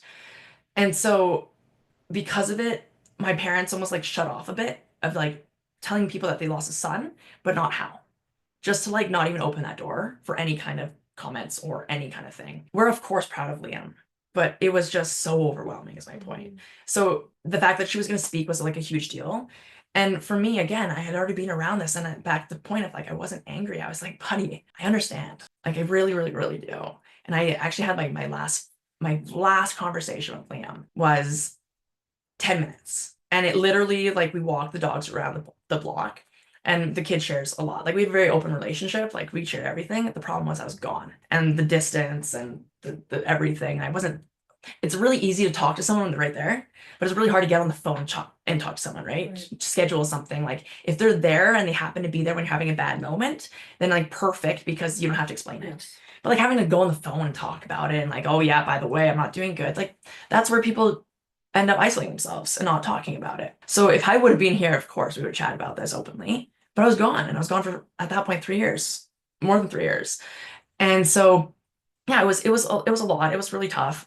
When my mom had mentioned that she was speaking, I thought this is an opportunity to be the voice for the unheard because I had now had three back-to-back experiences with suicide. And there was just so much under the sun. So like my last conversation with Liam, back to that, he mentioned a sentence which is very enlightening of how mental health is pictured, but it was the same word for word sentence that my ex had said before he tried taking his life. So I heard it, and immediately I went home and I said, Mom, I think Liam's gonna commit suicide. I don't know when, I don't know what. He's not okay. He passed away the next day. Or I think it was 2 days later. And the sentence was, it's just like every day is sunny. Like people like every like happiness would be the symbol of the sun. Like it's not that it's sunny. Every day there is sun. The sun is still here, right? Like even when we have bad weather, like legit, like scientifically, the sun's still there. We just don't see it the same way. And we don't, how do I say this? Like he said, there's a dark cloud over top of my sky. And all those sunny days just don't get so sunny. And it was literally the same sentence of explaining what depression was like. And I think that's like a really strong sentence as well, because depression doesn't mean you can't be happy. Again, back to the stigma. Depression is very complex and literally it shows up differently in every single person. So don't think it one size fits all because it doesn't. And there are many shades of gray. But it is about the idea of we feel the same emotions. Just because you're struggling doesn't mean you can't have other feelings too, of course. It just means that those happy moments that would be a 10 out of 10 for you may be a 6 out of 10 for me.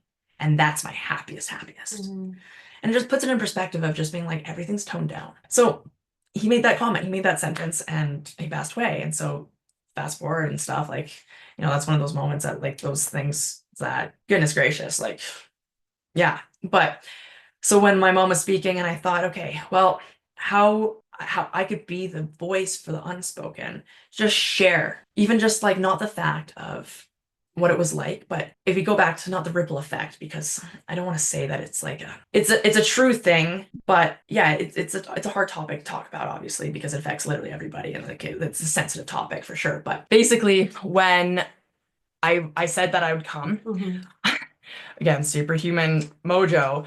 I literally wrote my speech that night and then popped in the car the next day and I drove. So I was writing the speech. I actually called my ex-boyfriend that tried taking his life. He was one of my longest relationships from grade 10 to first year university. And so I called him and I asked him if he would come over to chat with me because I was going to go speak. And I just kind of asked him, because honestly, like I really, really do respect his perspective on mental health and like his genuine perspective too, because he was actually the person who first introduced me to ADHD. And when I say that, it's because, again, I was uneducated. I didn't know what ADHD looked like, what it was like. I just thought you had bad grades. I didn't have bad grades, so I, by default, don't have ADHD. And it wasn't until after he attempted to take his life that he was diagnosed with ADHD. And ADHD was the reason for a lot of the things that he was struggling for, but it was never diagnosed. And so the fact that he got that diagnosis gave him that perspective of power, of being like able to understand why you're a little bit weird. Right. And also like learn that it's not a bad thing, but it actually can be a superpower because literally you have an ability to see things in a perspective that other people legit can't. They can't see it. You can make those associations and those connections. And this guy was like, seriously, no, I say was like, he is very, very smart, well educated, and comes from a very, very beautiful family and like awesome people. And so he showed me a different view, is my point. And we actually ended up sitting down later on after he had kind of got some help and was learning about himself. And he sat down and he said, we thought about this and this and this, and this is why ADHD. And he explained it. Wow. And I was like, oh, I didn't know that was ADHD, but I'm totally like listening, right? And we went through different things, and I was seeing a different person at the time. So like we weren't looking at anything romantically. We were literally just like friends catching up and also reflecting and stuff. And just like again, I have so much respect for him. And I think vice versa too. But because of that, and he was really close with Liam. Like I think when we broke up, it was hardest on Liam than anybody because he thought of this ex as his brother, and like the brother that they were very similar. Like there's people who, when they're struggling with mental health, can be angry, violent, lash out. And I think that is not think that is one way. And I've experienced that myself. Like it's people think that that's bad. Like, oh my gosh, mental health, you're lashing out. We're human beings, for goodness sake, right? Like we all get angry and it shouldn't be scary to be Mhm. angry. But by labeling it as scary, now we're trying to push that emotion away instead of feeling it, and then we just get worse, right? He was showed Liam a different way of being able to manage emotions, and they were just two peas in a pod. And so when I heard him talk about ADHD and stuff, it opened my eyes, and I thought, wow, I am very uneducated. Fast forward 2 years later, I get diagnosed with ADHD. I'm like, wow, now my life makes sense. But where I'm going with that is I I wanted his perspective, and I said to him, what would you have wanted to hear when you were struggling that could have helped? Or what would you wish people would have understood Mm. when you were struggling and needed help, or didn't know how to ask for help, or didn't know what was going on? And so we just kind of chatted. I used his as inspo. And also that was super supportive. Like literally I'm putting together a speech and speaking, which is just like so sporadic and like, okay, we're gonna do it and I'll do well, but now I have to write a speech. So I put it together, submitted it off, and I literally popped in the car and I drove. Yeah. And at that time, like to put into perspective, there like COVID had just started, and Alberta and BC were threatening that they were going to close the provincial border. Right, I remember this. I'm not sure if you remember this. I was legit in this. So I packed up my car with my bag for the weekend and I drove to Calgary. And I got here in time and stuff, but I didn't know if I was actually going to be able to go back home I see. where Yeah. like all my stuff is Right. and everything I own, and like how does that even work, right? So then it was like a fear factor. So it was just like so much stress you can imagine. Mhm. And so I came and I literally, again, I couldn't sleep inside. Coming back to that house the first time after was horrible because I hadn't been back home. And like it wasn't that I was avoiding home, but it just wasn't home anymore. And literally, like my brother was out, like he was doing something. And so when I drove in from like just driving, 10 hours, the house, I arrived to a black house with nobody home. And I couldn't go inside. So I literally called up actually one of my childhood close best friends and love her to pieces because that girl shows up if you call and need her. She dropped everything and came and sat with me in the car. And she just sat with me until like 3 hours later, I was ready to go into the house. So like even just like those small moments, Yeah. like shout out to my girl Lindsay. Um, but like even those small moments of support was what gave me the strength to keep Mhm. going forward. But I did go to my bedroom. I went to the backyard and I put on all my coats again and sat outside. Luckily, because I came back, I was able to bring Lucy when I went back to Kelowna because I came back here and now I was going back to nothing. And I was like, I'm going to take my dog, even though no pets are allowed. When she's tiny, she's well behaved, we'll be okay. She literally was the only thing that got me going, like got me through that entire time, truthfully. And then, so at the centennial speech, my mom spoke, and it wasn't necessarily like suicide awareness more so. It was just when we speak about suicide, it's like not past tense, but we're not talking about what actually happens to the family when that happens. We're talking about the loss that everyone's experienced. We've talked, what happens to the family? There's a lot Mhm. that happens. And I share the story as well because it's part of like how K-Ray started as well. But that night that Liam passed, there was the people like the counselors that came. They came into our house and they gave us resources and stuff, but they gave us rocks. And I again because I mentioned before I was rocks gonna say, was yeah. our thing, like literally our childhood thing. So like rocks obviously mean a lot, Mhm. but now they're giving us rocks which actually had like messages on them. And they were like, I'm an aesthetic girl, but they were like beautiful rocks that were all slim and smooth with words on them. And Mhm. so one said courage, one said strength, one said believe. I think they were just like different variations of colors of Right. those I think three. I've seen those type of rocks I was before. like, maybe I even made a post about it again, this 1 year off, but they gave these rocks to us, and the reason for it, of course, that means something totally different to us because we love Yeah. rocks.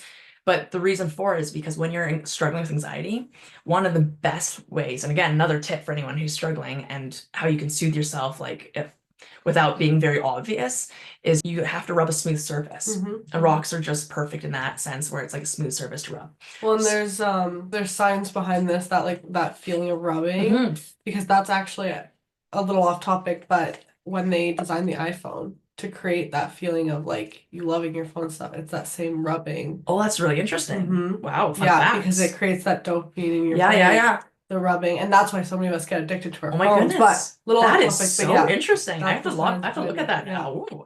But so basically they gave us these rocks. And so for me, those rocks meant a lot because I ended up literally putting them in my backpack and just bringing them with me. One, they were aesthetic, but two, I just kind of like felt they were meaningful. There was like a lot of them, and I picked a green one and a pink one. I just thought they were like aesthetic again. So I brought them, I brought them everywhere. And that entire year, my worst year, they were with me everywhere I went. And so I bring up the word courage because that year off gave me the biggest meaning to define the definition of courage. When they gave us these rocks, they said courage on them. And I remember literally, this is so funny to say, but I remember looking at me like, courage? Are you serious right now? Courage? And I was like, strength would be nice, you know, keep going, courage. And I just thought this was the most ridiculous word. And I don't know why, because it's a nice word. It's a nice word. But it was just like, I need strength to get going, to keep going forward. Like, that's what I need right now. And so that's why I actually picked the rocks that had those words on them and avoided the word courage, which is interesting. But that entire year off, it made me, I actually like made a post on this. So I'm like trying to remember what I literally wrote back in 2021, because this would have been 4 years ago. But it was literally on that for an entire year, I was like not mocking courage. But it wasn't until I started, like I dove in and I was doing a lot of like different educational courses and different like Tony Robbins things, just like putting inspiration back into me because oh my goodness, was I ever needing it?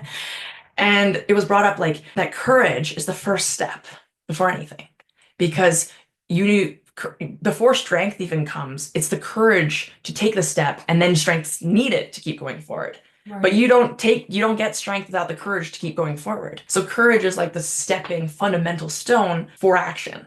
And whatever that is, believe. You're going to believe, but you don't believe until you have courage to believe or courage that you believe you're going to get through this period. So it was just like a full circle of realizing that like that is what these rocks, I'm like literally throwing away the courage ones, and now they're in my room. I can even like show them to you, but it's courage, and I look at them now in a very different viewpoint of just being like, actually, courage is the word of being able to go forward when you literally believe you can't. When you literally think there's nothing to do, nothing to overcome, like you're not okay. It's courage. And courage became that theme for that year. So back to like that was the rocks they gave us and stuff for that night. And then I spoke at Centennial, and so I brought those. And ironically, when Golden is halfway between Kelowna and Calgary, so it's like my pit stop. I love going to Golden. There's a DQ there. It's just like the pit stop. You get off. They have a beautiful river, and I actually go to the river every time. But I went with Lucy to the river, and the river was gone. And it had actually like how rivers can like migrate over and like change stream. So all of the rocks at the bottom of this river, like this whole like divot, was completely vacant because the water had changed streams. So I actually I was like astonished, but I collected all these beautiful rocks that were like underneath the river. And they became, in addition to other rocks, like my token that this was my next chapter. Because when I say that, how do you grow up without your other half? You don't. And I think I put it on the website. You don't. Because that person was who I am, makes me who I am, makes me like, we are two of the same peas. Like we are in the same pod. Like I can't go on without my little brother, especially because he was my rock in so many situations. And so you don't. You die with him. And so then it was like getting these rocks from this river that had migrated courses was like very symbolic, you can imagine. But I took these rocks and like literally they're in my bedroom. I'll have to show you them. But they became like this, not my courage rocks, but like the start of a new chapter, a start of a new Kaylee. And I don't know if I ever told anybody this before, but like I've always been Kaylee. Kaylee's kind of a hard nickname to like make. It's K. It's a letter. I mean, you can spell it K-Y, right? But it's a letter. So I really went by Kaylee my entire life. So it was like after Liam passed away, that's when I started calling myself Kay. And then I still call myself Kaylee, but it was just like becoming a different version because I can't be that same Right. version. And putting a name on that like new version of Yeah, yourself. kind of, because like I said, you don't move on. I buried him when I buried myself at the same time. So this was a different version of myself. And so I spoke at Centennial and that went off. The next day, it was like, honestly, I'd have to look at it. It was like March 14th, maybe 15th, 16th, I don't remember. We spoke that night at Centennial, my mom and I. And then luckily, actually, one of my best friends, he wasn't able to make it. So his dad came for him and took a video so that he could see it after he was done work. And that video, I got him to send it to me. I didn't want to post it, but I felt like I needed to post it. But I was also like, who am I to speak on mental health right now? And also like, what backing do I have? But it's not about having backing. It's you are the expert of your own I was gonna experiences. say you put that pressure on yourself, like what do I know about this? But you literally went through it. Like who else to speak on it than someone who's, been through it and can share their story and I appreciate that. yeah. I definitely didn't feel that. I definitely didn't feel that. But I felt that urge, like there was something bigger than me. So I ended up, this is like throwback to Instagram. You could not have a video over 15 minutes. Right. So I kid you not, I had to go on iMovie because it was 16.18 seconds, I think. And I had to speed up my speech to being 15 minutes by like making it, I think 1.5. So I'm like, so you see the speech on Instagram now, that's the version because that was the time. But I had posted, I actually had to post on Facebook and then people were like linking it. It was crazy. Like within a couple hours, I think by the end of the day, it was like over 10,000 views for that speech. And I had so many people coming back and saying, like, as an older sister, your message, your speech hit differently than, not differently to me than anyone else, but like it hit me. And actually, my brother has just told me he's struggling with depression. And you are the one who opened that conversation up. So there was just so much feedback, which is like overwhelming because you're like, oh my God, like thankfully I help people, of course. That's because my thing is, of course, like I said, we're angry that Liam's not here with us anymore, but I don't want Liam's passing to mean nothing. Because then, like, why the heck did he pass away? Right. What did the world gain from losing an amazing human being? We gained nothing, we lost everything. And that basically sums it up. So, And like again, with your whole message of, like taking pain into like purpose. you're when you're going through that hard time, you have to think why. Why is like I guess I felt that everyone was impacted. Not, I didn't feel it's a fact.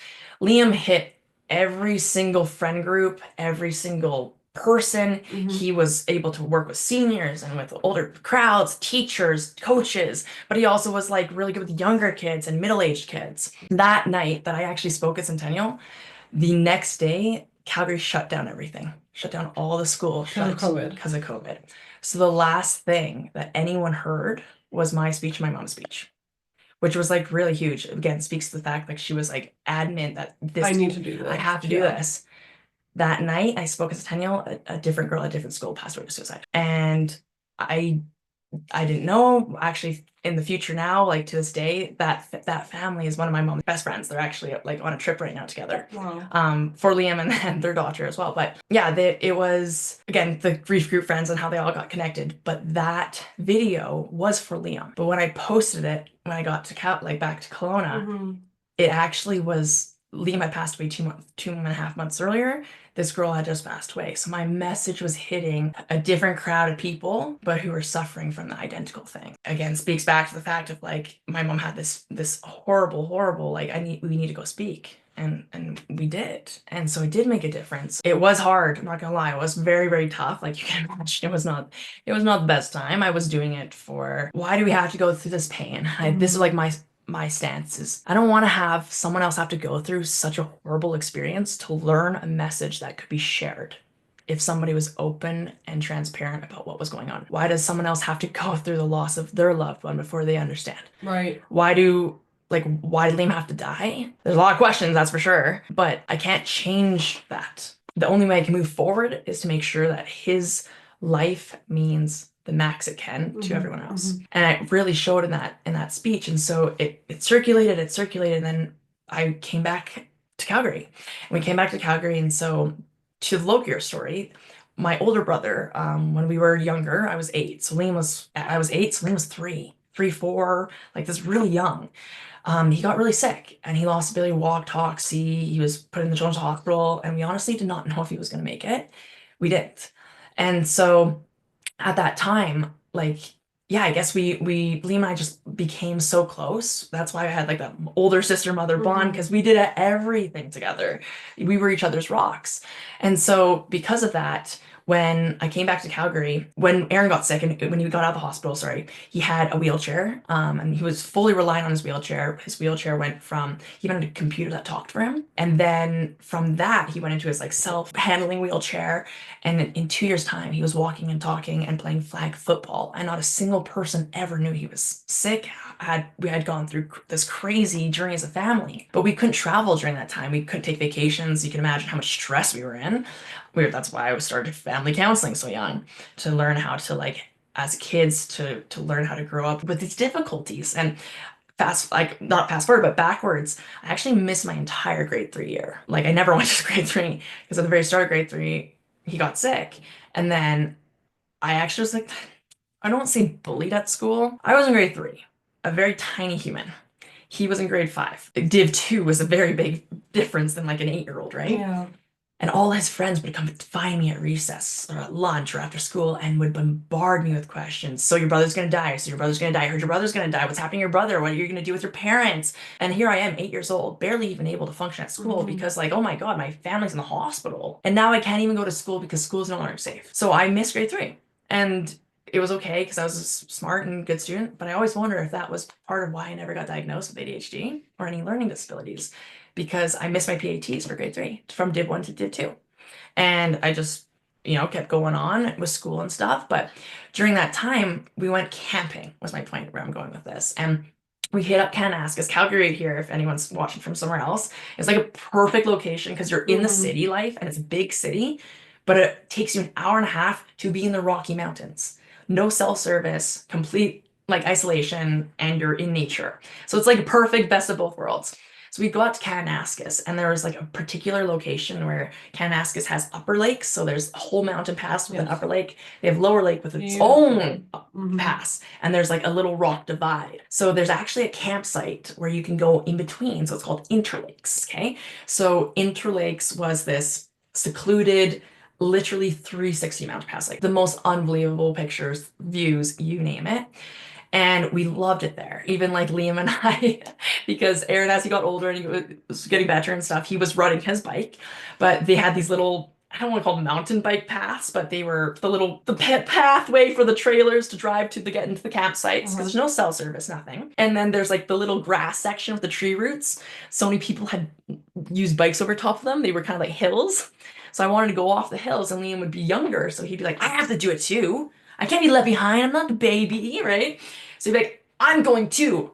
The kid's going with a tricycle. Okay, I don't know about you, but tricycles aren't safe when you're going down a mountain. I Yeah. mean, when I say mountain, we're Yeah. talking A like little hill, but that's still. a big hill for someone who's so tiny.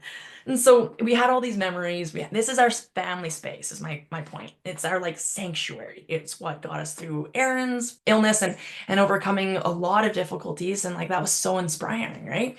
But then not just that, it was our family secluded space. It just had so much meaning. So when Liam passed away, my dad actually he moved back to Calgary and was looking for new meaning in life. I moved back to Calgary. He was from Vancouver to Calgary. I was going from Kelowna to Calgary. Mom is doing her thing. Aaron's doing his thing. And so we were just kind of all like in a place of like, not plateau, but just like, what do we do now? Hmm. Like, I don't even know. And they had actually wanted to go out and drop off. We have a tent trailer from that time. And so we always say it's like glamping, but they refuse to use any of the things in the tent trailer. It's just so we have a mattress so we're not lying on the floor. So it's like full camping, not glamping, no bathroom. Like you're still going out in the trees. But basically it was just, our safe space. So they said, why don't we put the tent trailer out in Kananaskis? And 1 week, you can go up, then someone else can go up, and we'll just like cycle out, but we'll just keep that in that space. So we did.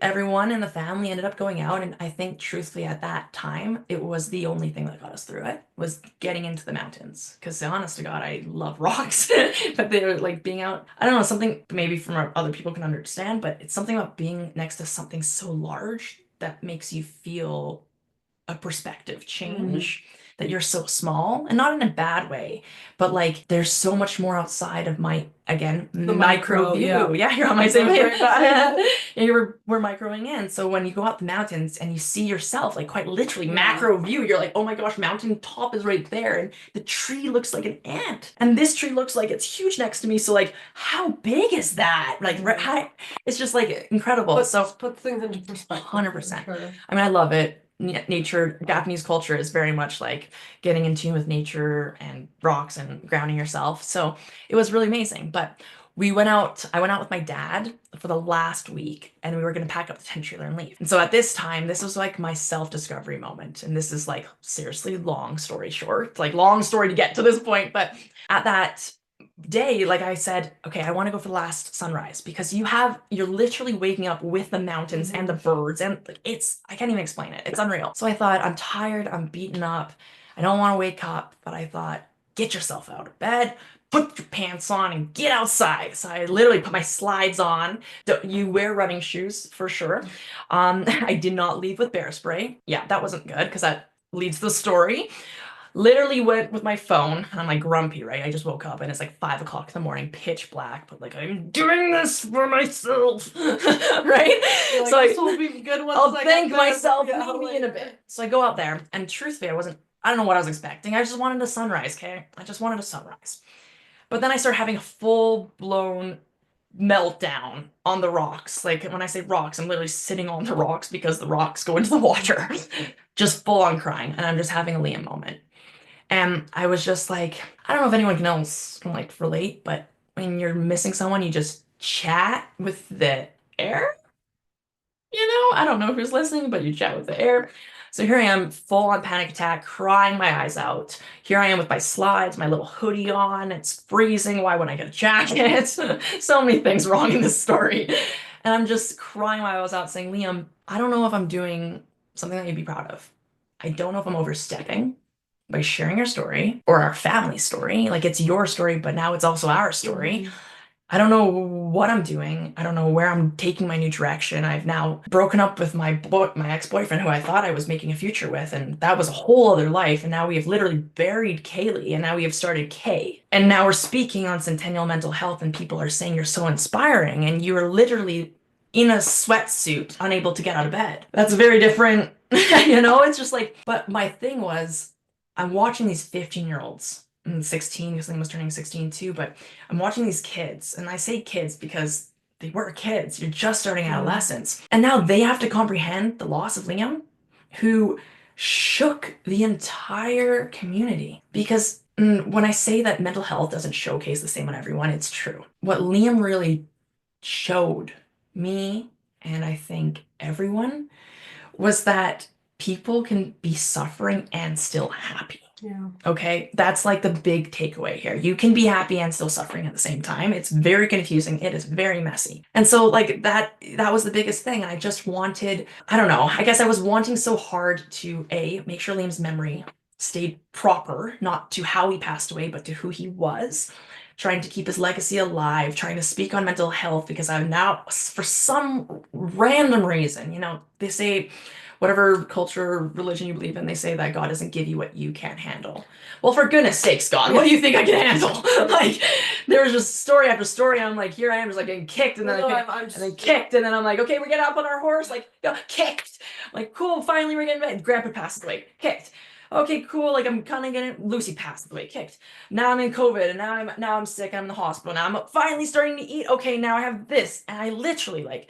Well, I'm sitting here listening to your whole story, and I'm like, how much could a girl go through? And I'm not even I'm giving you the Yes. gist, because there's like even the small stories that don't even make it into the big story. But in itself, if you count it is a big story if you didn't count these ones.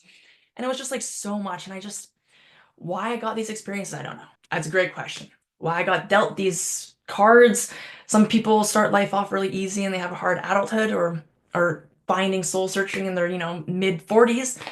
Apparently I started life like that. So I say, if I started life like this, my life is going to be amazing. Yes. But see, that's the perspective you have of not only having that perspective of, okay, we're dealt different cards different times, and recognizing that yours were dealt at this specific time, But again, going back to that, like what you're doing with that pain, you're like, I don't know why I'm given this, but what am I going to do with Well, and it? just like what, again, back to the thing of like, if I keep this to myself, no one's getting any benefit, Yeah, including yeah, myself. yeah.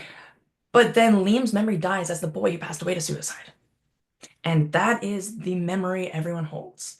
And that just makes me want to throw up because that's the last thing he was, Hmm. as a boy who was, struggling and he was struggling, but while he was struggling, he was the most beautiful kid you'd ever And meet. helping, And helping helping, other yeah. people because he was turning his pain into purpose. He was turning why he had to go through, so many, even, health happens. And my brother's story is a perfect example of we don't know what cards we're going to be dealt, and you basically are thrown in with the lions or whatever the saying is, and you just try to survive. Yeah.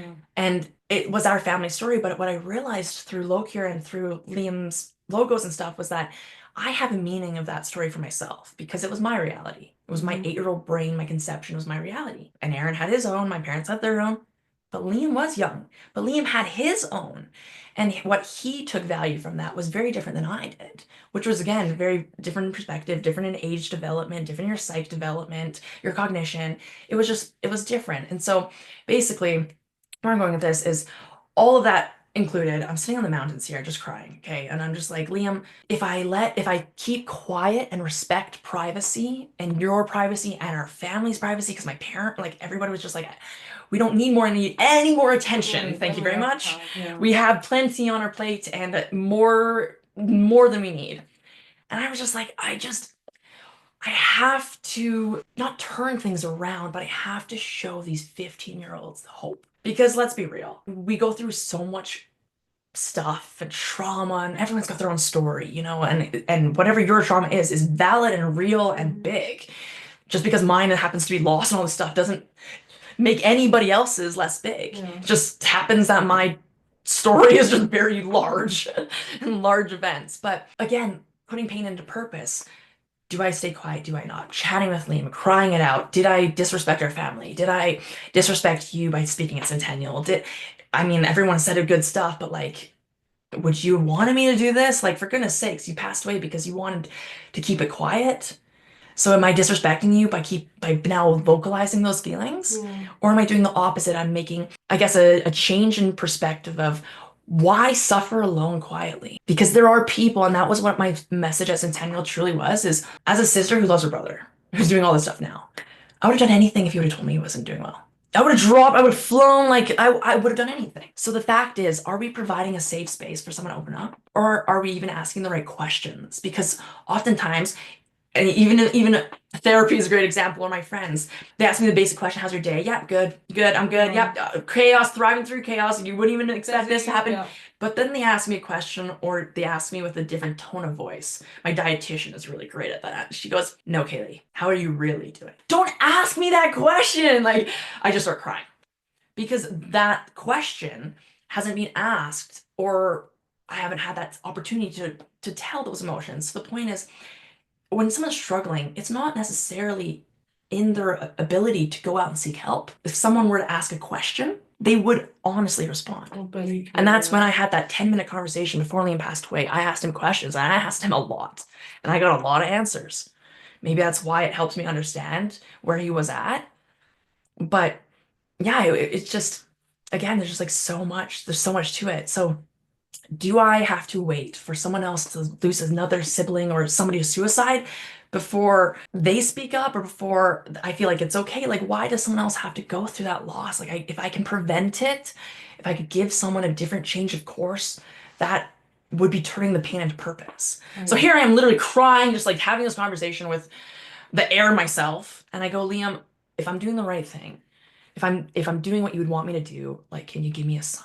Because at this point, I just genuinely am so lost, like with Hmm. my life, where I turn from this. I want to speak, but I also don't want to speak, and I don't want to overstep, right? Still now, I still have those feelings, and I have to remind myself that no, you're not overstepping, because this is also your story. There's things that I choose not share and choose to share, and that's of course up to my discretion, like what I wanted to say. But the fact is, like, I was making these questions, and what happened? Nothing happened. Of course, like the sun starts rising through the mountains. Like, okay, wipe away the tears.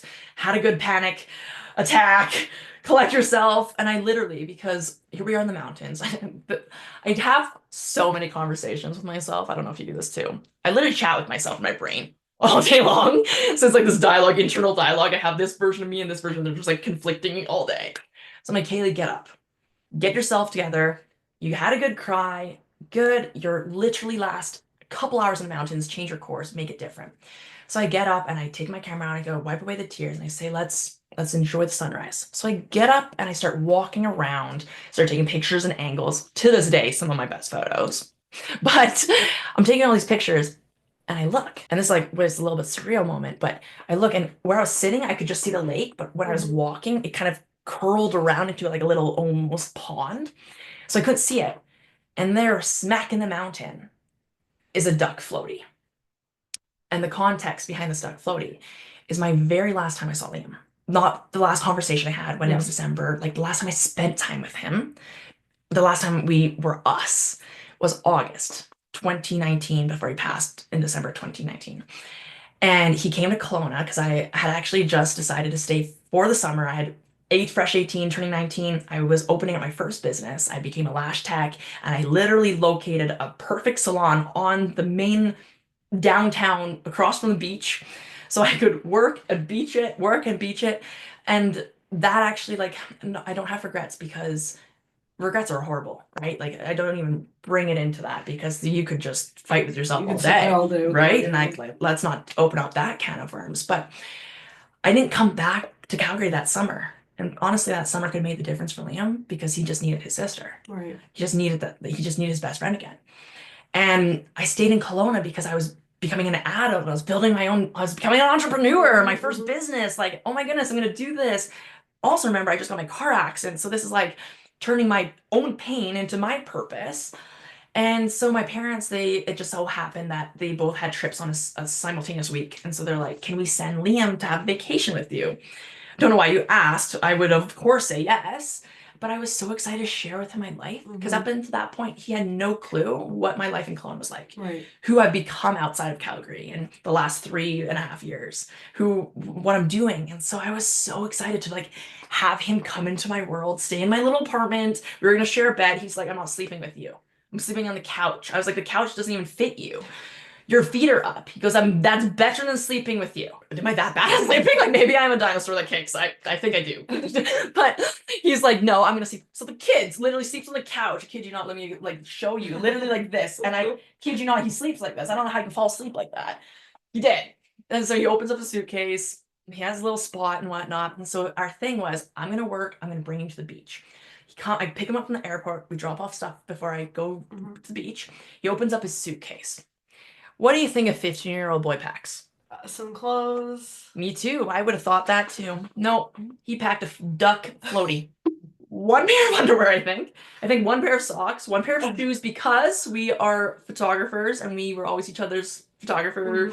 So I brought one outfit, Kaylee, because we're taking pictures and then I'm on the beach. So why would I need anything else? I don't even need socks. I have sandals. I understand your logic, buddy. But like, what? I'm sorry, you have one pair of socks and one pair of underwear. What happens when you want to change your underwear tomorrow? Do I need to do laundry? Like what? Every day. Right? So, and there's a communal laundry space. So I'm like, and my grandpa at that time, he was there and it was before his cancer. So I was like, we got to go to grandpa's house to wash one pair of underwear? Like what? So he was like over the moon. We had like literally the best sibling trip ever. We watched movies, we had our stuff, and he was there for 7 days. Great time. We ended up going to the hidden waterfall. One of my clients had told me about this. You basically back in Kelowna, they had a water dam. It was like 1876 or something, like like long time ago, and that dam closed down. So now the only thing left of that dam is a very long cylinder cement bridge that falls into an abyss. Like you're literally like, don't look down because you'll throw up, like literally throw up. I could not look down. All you're like, just don't fall. If you're young, don't be listening to the story because it's not a good story. But it's like, you jump over a fence, it says private property, but no one's there. And this is like apparently like a place people know about. Okay. Well, you know if you're a local, you don't know if you don't know.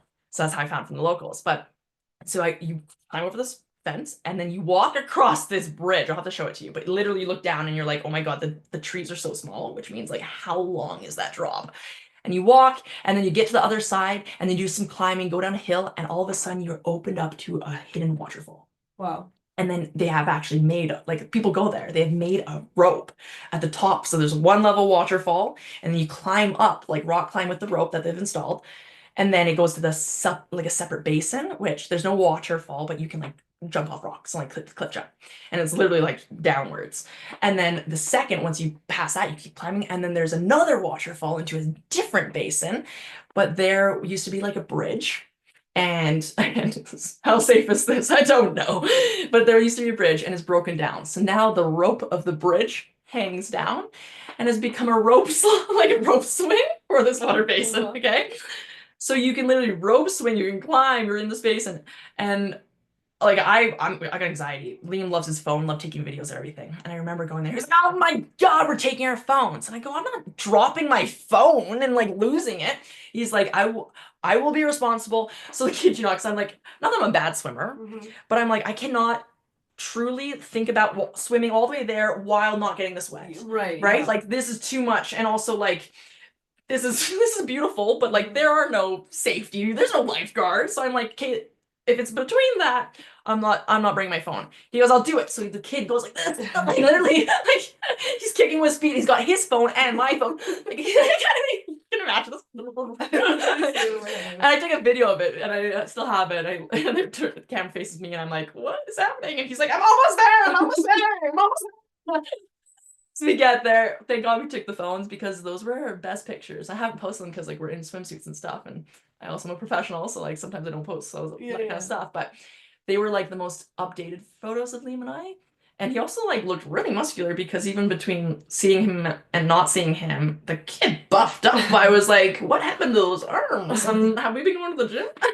But he looked good. And so yeah, he looks great. I love those photos. So I should probably share them honestly. But we had this unreal day. And it was one of my last photos I actually sent. Like it was, my caption was swinging into the school year, and it was Liam swinging. And so then his last comment was ha ha ha, because again, that was like our last time. So during this time, during this trip, the entirety of the trip, of course, we did this waterfall and we had our adventures, but the actual trip was pretty much living on his duck floaty in the lake while I was working. So the first day we got to the lake, he brings duck floaty. Of course, he's so excited, right? He's like over the moon about this. And to be honest, I thought it was the ugliest thing I've ever seen. It was a Mular duck, so big green head, big brown donut with a net so that you can sit without falling. It's got a little green, like a tail. It's got his flappers. And I look at him and go, so how are we blowing this up? You had to blow it up yourself. I didn't bring a pump. You need a pump? He says, you need a pump? Well, dude, it's like 35 degrees out right now. Do you see how big this floaty is? What did you think was gonna happen? Like, can I ask someone? No, you can't ask someone. Don't ask anyone. We'll blow it up. Oh my God, as a responsible sister, I would help you. Even though like I don't work. So I sit down and we're like, all this is happening. And so we literally sit there and I'm blowing it up, and he's like, this kid is having the time of his life, like the vacation of his dreams, because there's no one bothering him. He feels like he's got a little bit of like adult privilege because he's not like being chaperoned. Yeah, because you're the older sister, you're not the parent. Like yeah, I'm also working, and I'm like, I have his own, I can phone him and stuff to make sure he's okay, and I was checking in and everything. So he's sitting on the dock, he's taking all the selfies, like anybody who knew and hung out with Liam that summer got those photos because he was very proud of that duck. And it was funny, but we always did this thing where, as a bigger sister, you kind of give those bad jobs to the little brother. That's so bad to say, but like, I don't want to do it and I'm older than you, so you can do it. So I literally was like, Liam, I am going to enjoy my lounger and you're responsible for making sure that we don't drift anywhere. You have to be awake and I'm sleeping. So I'm tanning and stuff. And we ended up getting, actually, like he fell asleep and we ended up getting to a corner of like the total opposite end of the lake. And we were literally swimming in duck poop because all the ducks are surrounding us in our own duck floaty. And I wake up to the sounds of the ducks. Liam, what? Where are we?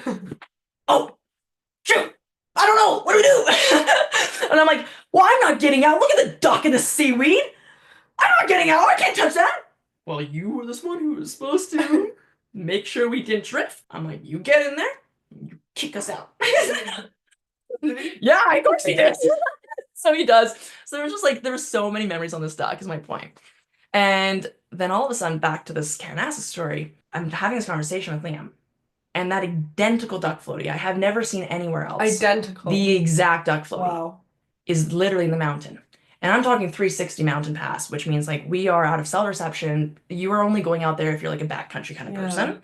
Like not everyone goes likes that vibe. So a lot of people don't. They like the electricity resources and stuff, right? And so there's just a duck floaty at 5, 6 o'clock in the morning. And I am looking at this, and it's so funny to say because now my macro perspective, I'm like, oh my gosh. But at the time I go, are you kidding me? This duck again. The most beautiful sunrise, and this ugly duck is here again. Like, why is this duck continuously happening? So I took one photo of it, one photo, and I'm so grateful I did because it's the only proof that I did not imagine this. Yeah. Like, right? And I think I took it actually at the time for legit proof, being like, am I going crazy or did this actually happen? That was a direct sign. And then I literally start taking photos of everything else. And I avoided that duck in every video and every photo, and I just ignored it. And so there was like the whole bear story. I'll like make this a little quicker, but I ended up running into a grizzly. Yeah, it was crazy. So that's why I said you don't go out in sandals without bear spray and anything with you. How far away was it from you? Do you want the story? So basically, as I'm doing this, I'm having my own self-talk and stuff. Beside me, like you and me beside me, the bush starts going ape crazy. It literally looks like a truck has just come through. And the bush is like literally probably as high as the sign. If I were to stand up, like I'd be just hidden enough. Right. But it's not a tree, it's a bush, it's a shrub. And it's like as if a truck is just going through it. And the day before I ran into a fox. And so I was like, Kaylee, you're safe. It's the fox.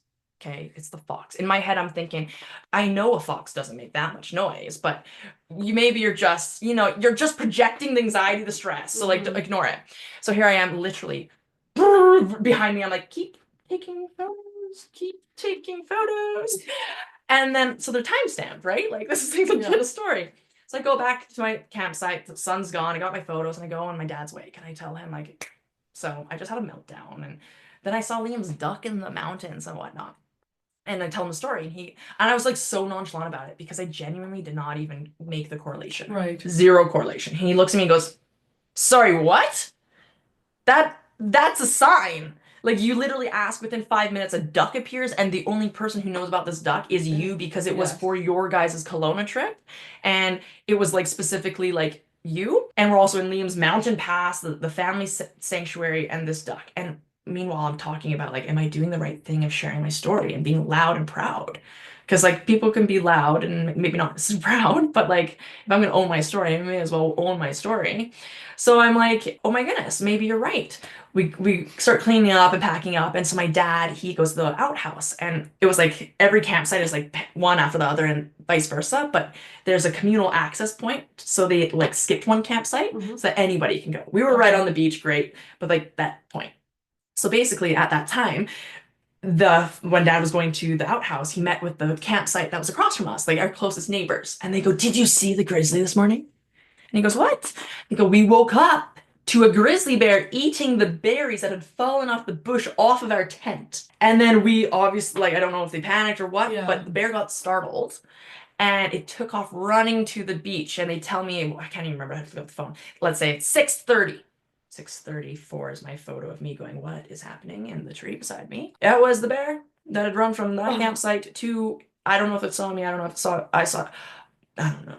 Man, I'm just like, you never leave without bear spray. I learned that. Good luck. Thank God, right? Yeah. Like, I don't know what happened, but anyways, that was just like the extra part of the story to make it a little bit more, even more stressful. Right. But we get out, and dad, we put the tent trailer down and we start driving, and it takes about 20-30 minutes to hit cell reception finally after you leave the campsites. So we get cell reception, and my Snapchat memories pop up. And I like obviously am looking because I haven't been on my phone for the last week, and it pops up August 18th, 2019, because it's August 18th, 2020. And it's a picture of Liam and me on a selfie on his duck. And I look at it. It was the day I picked him up from the airport, and we had just gone and collected his duck, blown up, the whole ordeal of blowing up his duck. And today's August 18th, 2020, exactly 1 year to the Mhm. date. And his duck is in the middle of the mountains. And just like who puts a floaty in the mountains? I don't know. And Yeah. however, whatever you believe, like, I don't even know. Because No, that, yeah. I didn't even know what to believe about that. I shared the story online because I was just like astonished. People were like, oh my gosh, like, You're oh my astonished. gosh, Yeah. like, you don't have to be Christian, you don't have to be anything. Like, No. that was whatever you believe, that was your sign. Yeah. And so then I started kind of getting that feedback back. And I was like, well, maybe that was my sign. I was Mhm. asking him almost in a sense for permission. Is it okay for me to do this? And it was like, yes. Mhm. Like, purpose and like pain into purpose. No one else should lose a brother to suicide because of a misunderstanding of what mental health appears to look like. Right. Or it's not that like Liam had people checking in on him and his stuff, but mental health is messy, back to the point. Mhm. And it doesn't matter how many people tell you you look attractive. If you don't believe it, you don't believe it. Right. Yeah. Liam was one of the most, seriously, and I don't just say that as a proud sister, he was a very attractive looking boy. I was like, you were going to have so many girlfriends. It's crazy. Like, I'm gonna have to start brawling people. Like, don't come near him. Like, so he basically like it, it was that. So yeah, anyways, Liam, that whole thing happened. We left, and from that day, I basically was like, I'm going to run with this. I don't know. At that point, none of this ever happened. It was like West Aesthetics, my lashes, and I was like maybe gonna like start being a mental health advocate and share my story. Yeah. So this is like that year off we are talking about, like that superhero phase. I was like, okay, if I'm gonna struggle, I don't want to portray it to other people that like I just lost my brother and I'm at the bar having a good time, like life's good. No, life is not good. Like I'm literally not okay, but while I'm not okay and while I'm struggling with my health and stuff, I'm going to Mhm. be raw and honest and show you what it looks like to be struggling, but also what it looks like to have the resilience and hope that it's going to get better. Right. Because I'm doing it right now. Like I can't promise you the life's going to get better, but I have so much hope because after losing Liam to suicide, I wanted to be the exact opposite. There was so much darkness. I needed to swallow up so much light so that I Mhm. could literally like be a bright light for other people. Because Liam was that bright light for so many. And so I always say I want to be the bright light that Liam was for me for others. And like even there was this is a different mental health event. It was with the Raptors for basketball, but we were invited to like a mental health special event for them. And they had all these public speakers, and one of them was like yeah, there were all different walks of life. And they asked at the very end, what would be the best mental health advice you've been given? You've been given. And one of the speakers said, and I love this because I've like literally used this as my inspiration, that you might not feel like your light is coming anytime soon at your tunnel. It might feel really dark, Mhm. but your story is the light at someone else's tunnel. That's a real, yeah. That's a really, really And I'll good say piece that of again, advice. your story Yeah. is the light at someone else's tunnel. So no, my story doesn't end here. My light is Mhm. so far, I'm like in the deep, deep in the sea right now. I mean, I like, No lie, but yeah. if I keep this a secret, again, what's the meaning coming Yeah. from this? Or I share it, and maybe what I say could hit someone and someone who's struggling or felt, they were at their brink end and they hear me speak and they hear the story and they hear how much love comes after the family who's lost the person that they love so much. And seeing the regret, the guilt, the everything, the blame, and like the hurt the family's going through. And that's why we spoke at Centennial. Not that suicide's glorified at all, but usually you hear someone's passed and then the family can't share about it because it's so painful. And like, for goodness sakes, let me tell you, it is painful. Like, it's not fun to share at all. Like, most of the time, like, when I speak about it, I've already like made these sentences in my head so that I don't cry. Otherwise, if someone like shoots me a side comment, I go, oh, I hadn't thought that. Now I'm gonna like, give me just 10 seconds, you know? But with that, like, if I can share our story and I can share Liam's story. Like maybe it's Liam's story, not even nothing to do with me. Maybe it's Liam's story. But you see the love that Liam has around him and that's left behind him and the loss that everyone's met. And it just gives someone that hope of being like, my family would be destroyed. Right. And like maybe that's the hope of being like, I love my family so much, whatever, right? Like I don't know. And I'm not putting any words in anybody's mouth or anything, but the whole point of your story is the light at someone else's tunnel. I Mhm. took that and I heard that when I first got diagnosed with ADHD, and I heard that when I first lost Liam, and I just ran with that as my inspiration, my motto of just being like, I can keep it a secret, but I don't think I should. Even though I don't want to share it, even though I don't want to talk about it, I'm not doing anybody a favor by keeping quiet, and I'm not helping Liam, and I'm definitely not helping his legacy. Guys, this is just the beginning of Kaylee's story. We have so much more to dive into, and more specifically, really getting into how Kaylee turned pain into purpose, from losing her brother at such a young age to suicide, to bringing his dreams of having a clothing line one day to life. We're going to get into all of that of part 2 with Kaylee next Sunday at 7 a.m. MST. This is the Loud Talk Season 2 season finale episode, so make sure you don't miss that. We just had so much to really get loud about with Kaylee that it didn't feel right to cut it into 1 hour and a half episode. So we thought to give you 2 parts to really be able to dive deeper into her story. I know these are a bit of different episodes that we've had here on Loud Talk before, but I thought it was a very important conversation to have. If you were listening in on audio, thank you so much for tuning in. Make sure to catch the video version on the Loud Talk with Lavi YouTube channel, and stay tuned for part 2 coming next week. I love you guys. Remember to always stay loud, stay confident, and be you. And see you guys next week. Bye.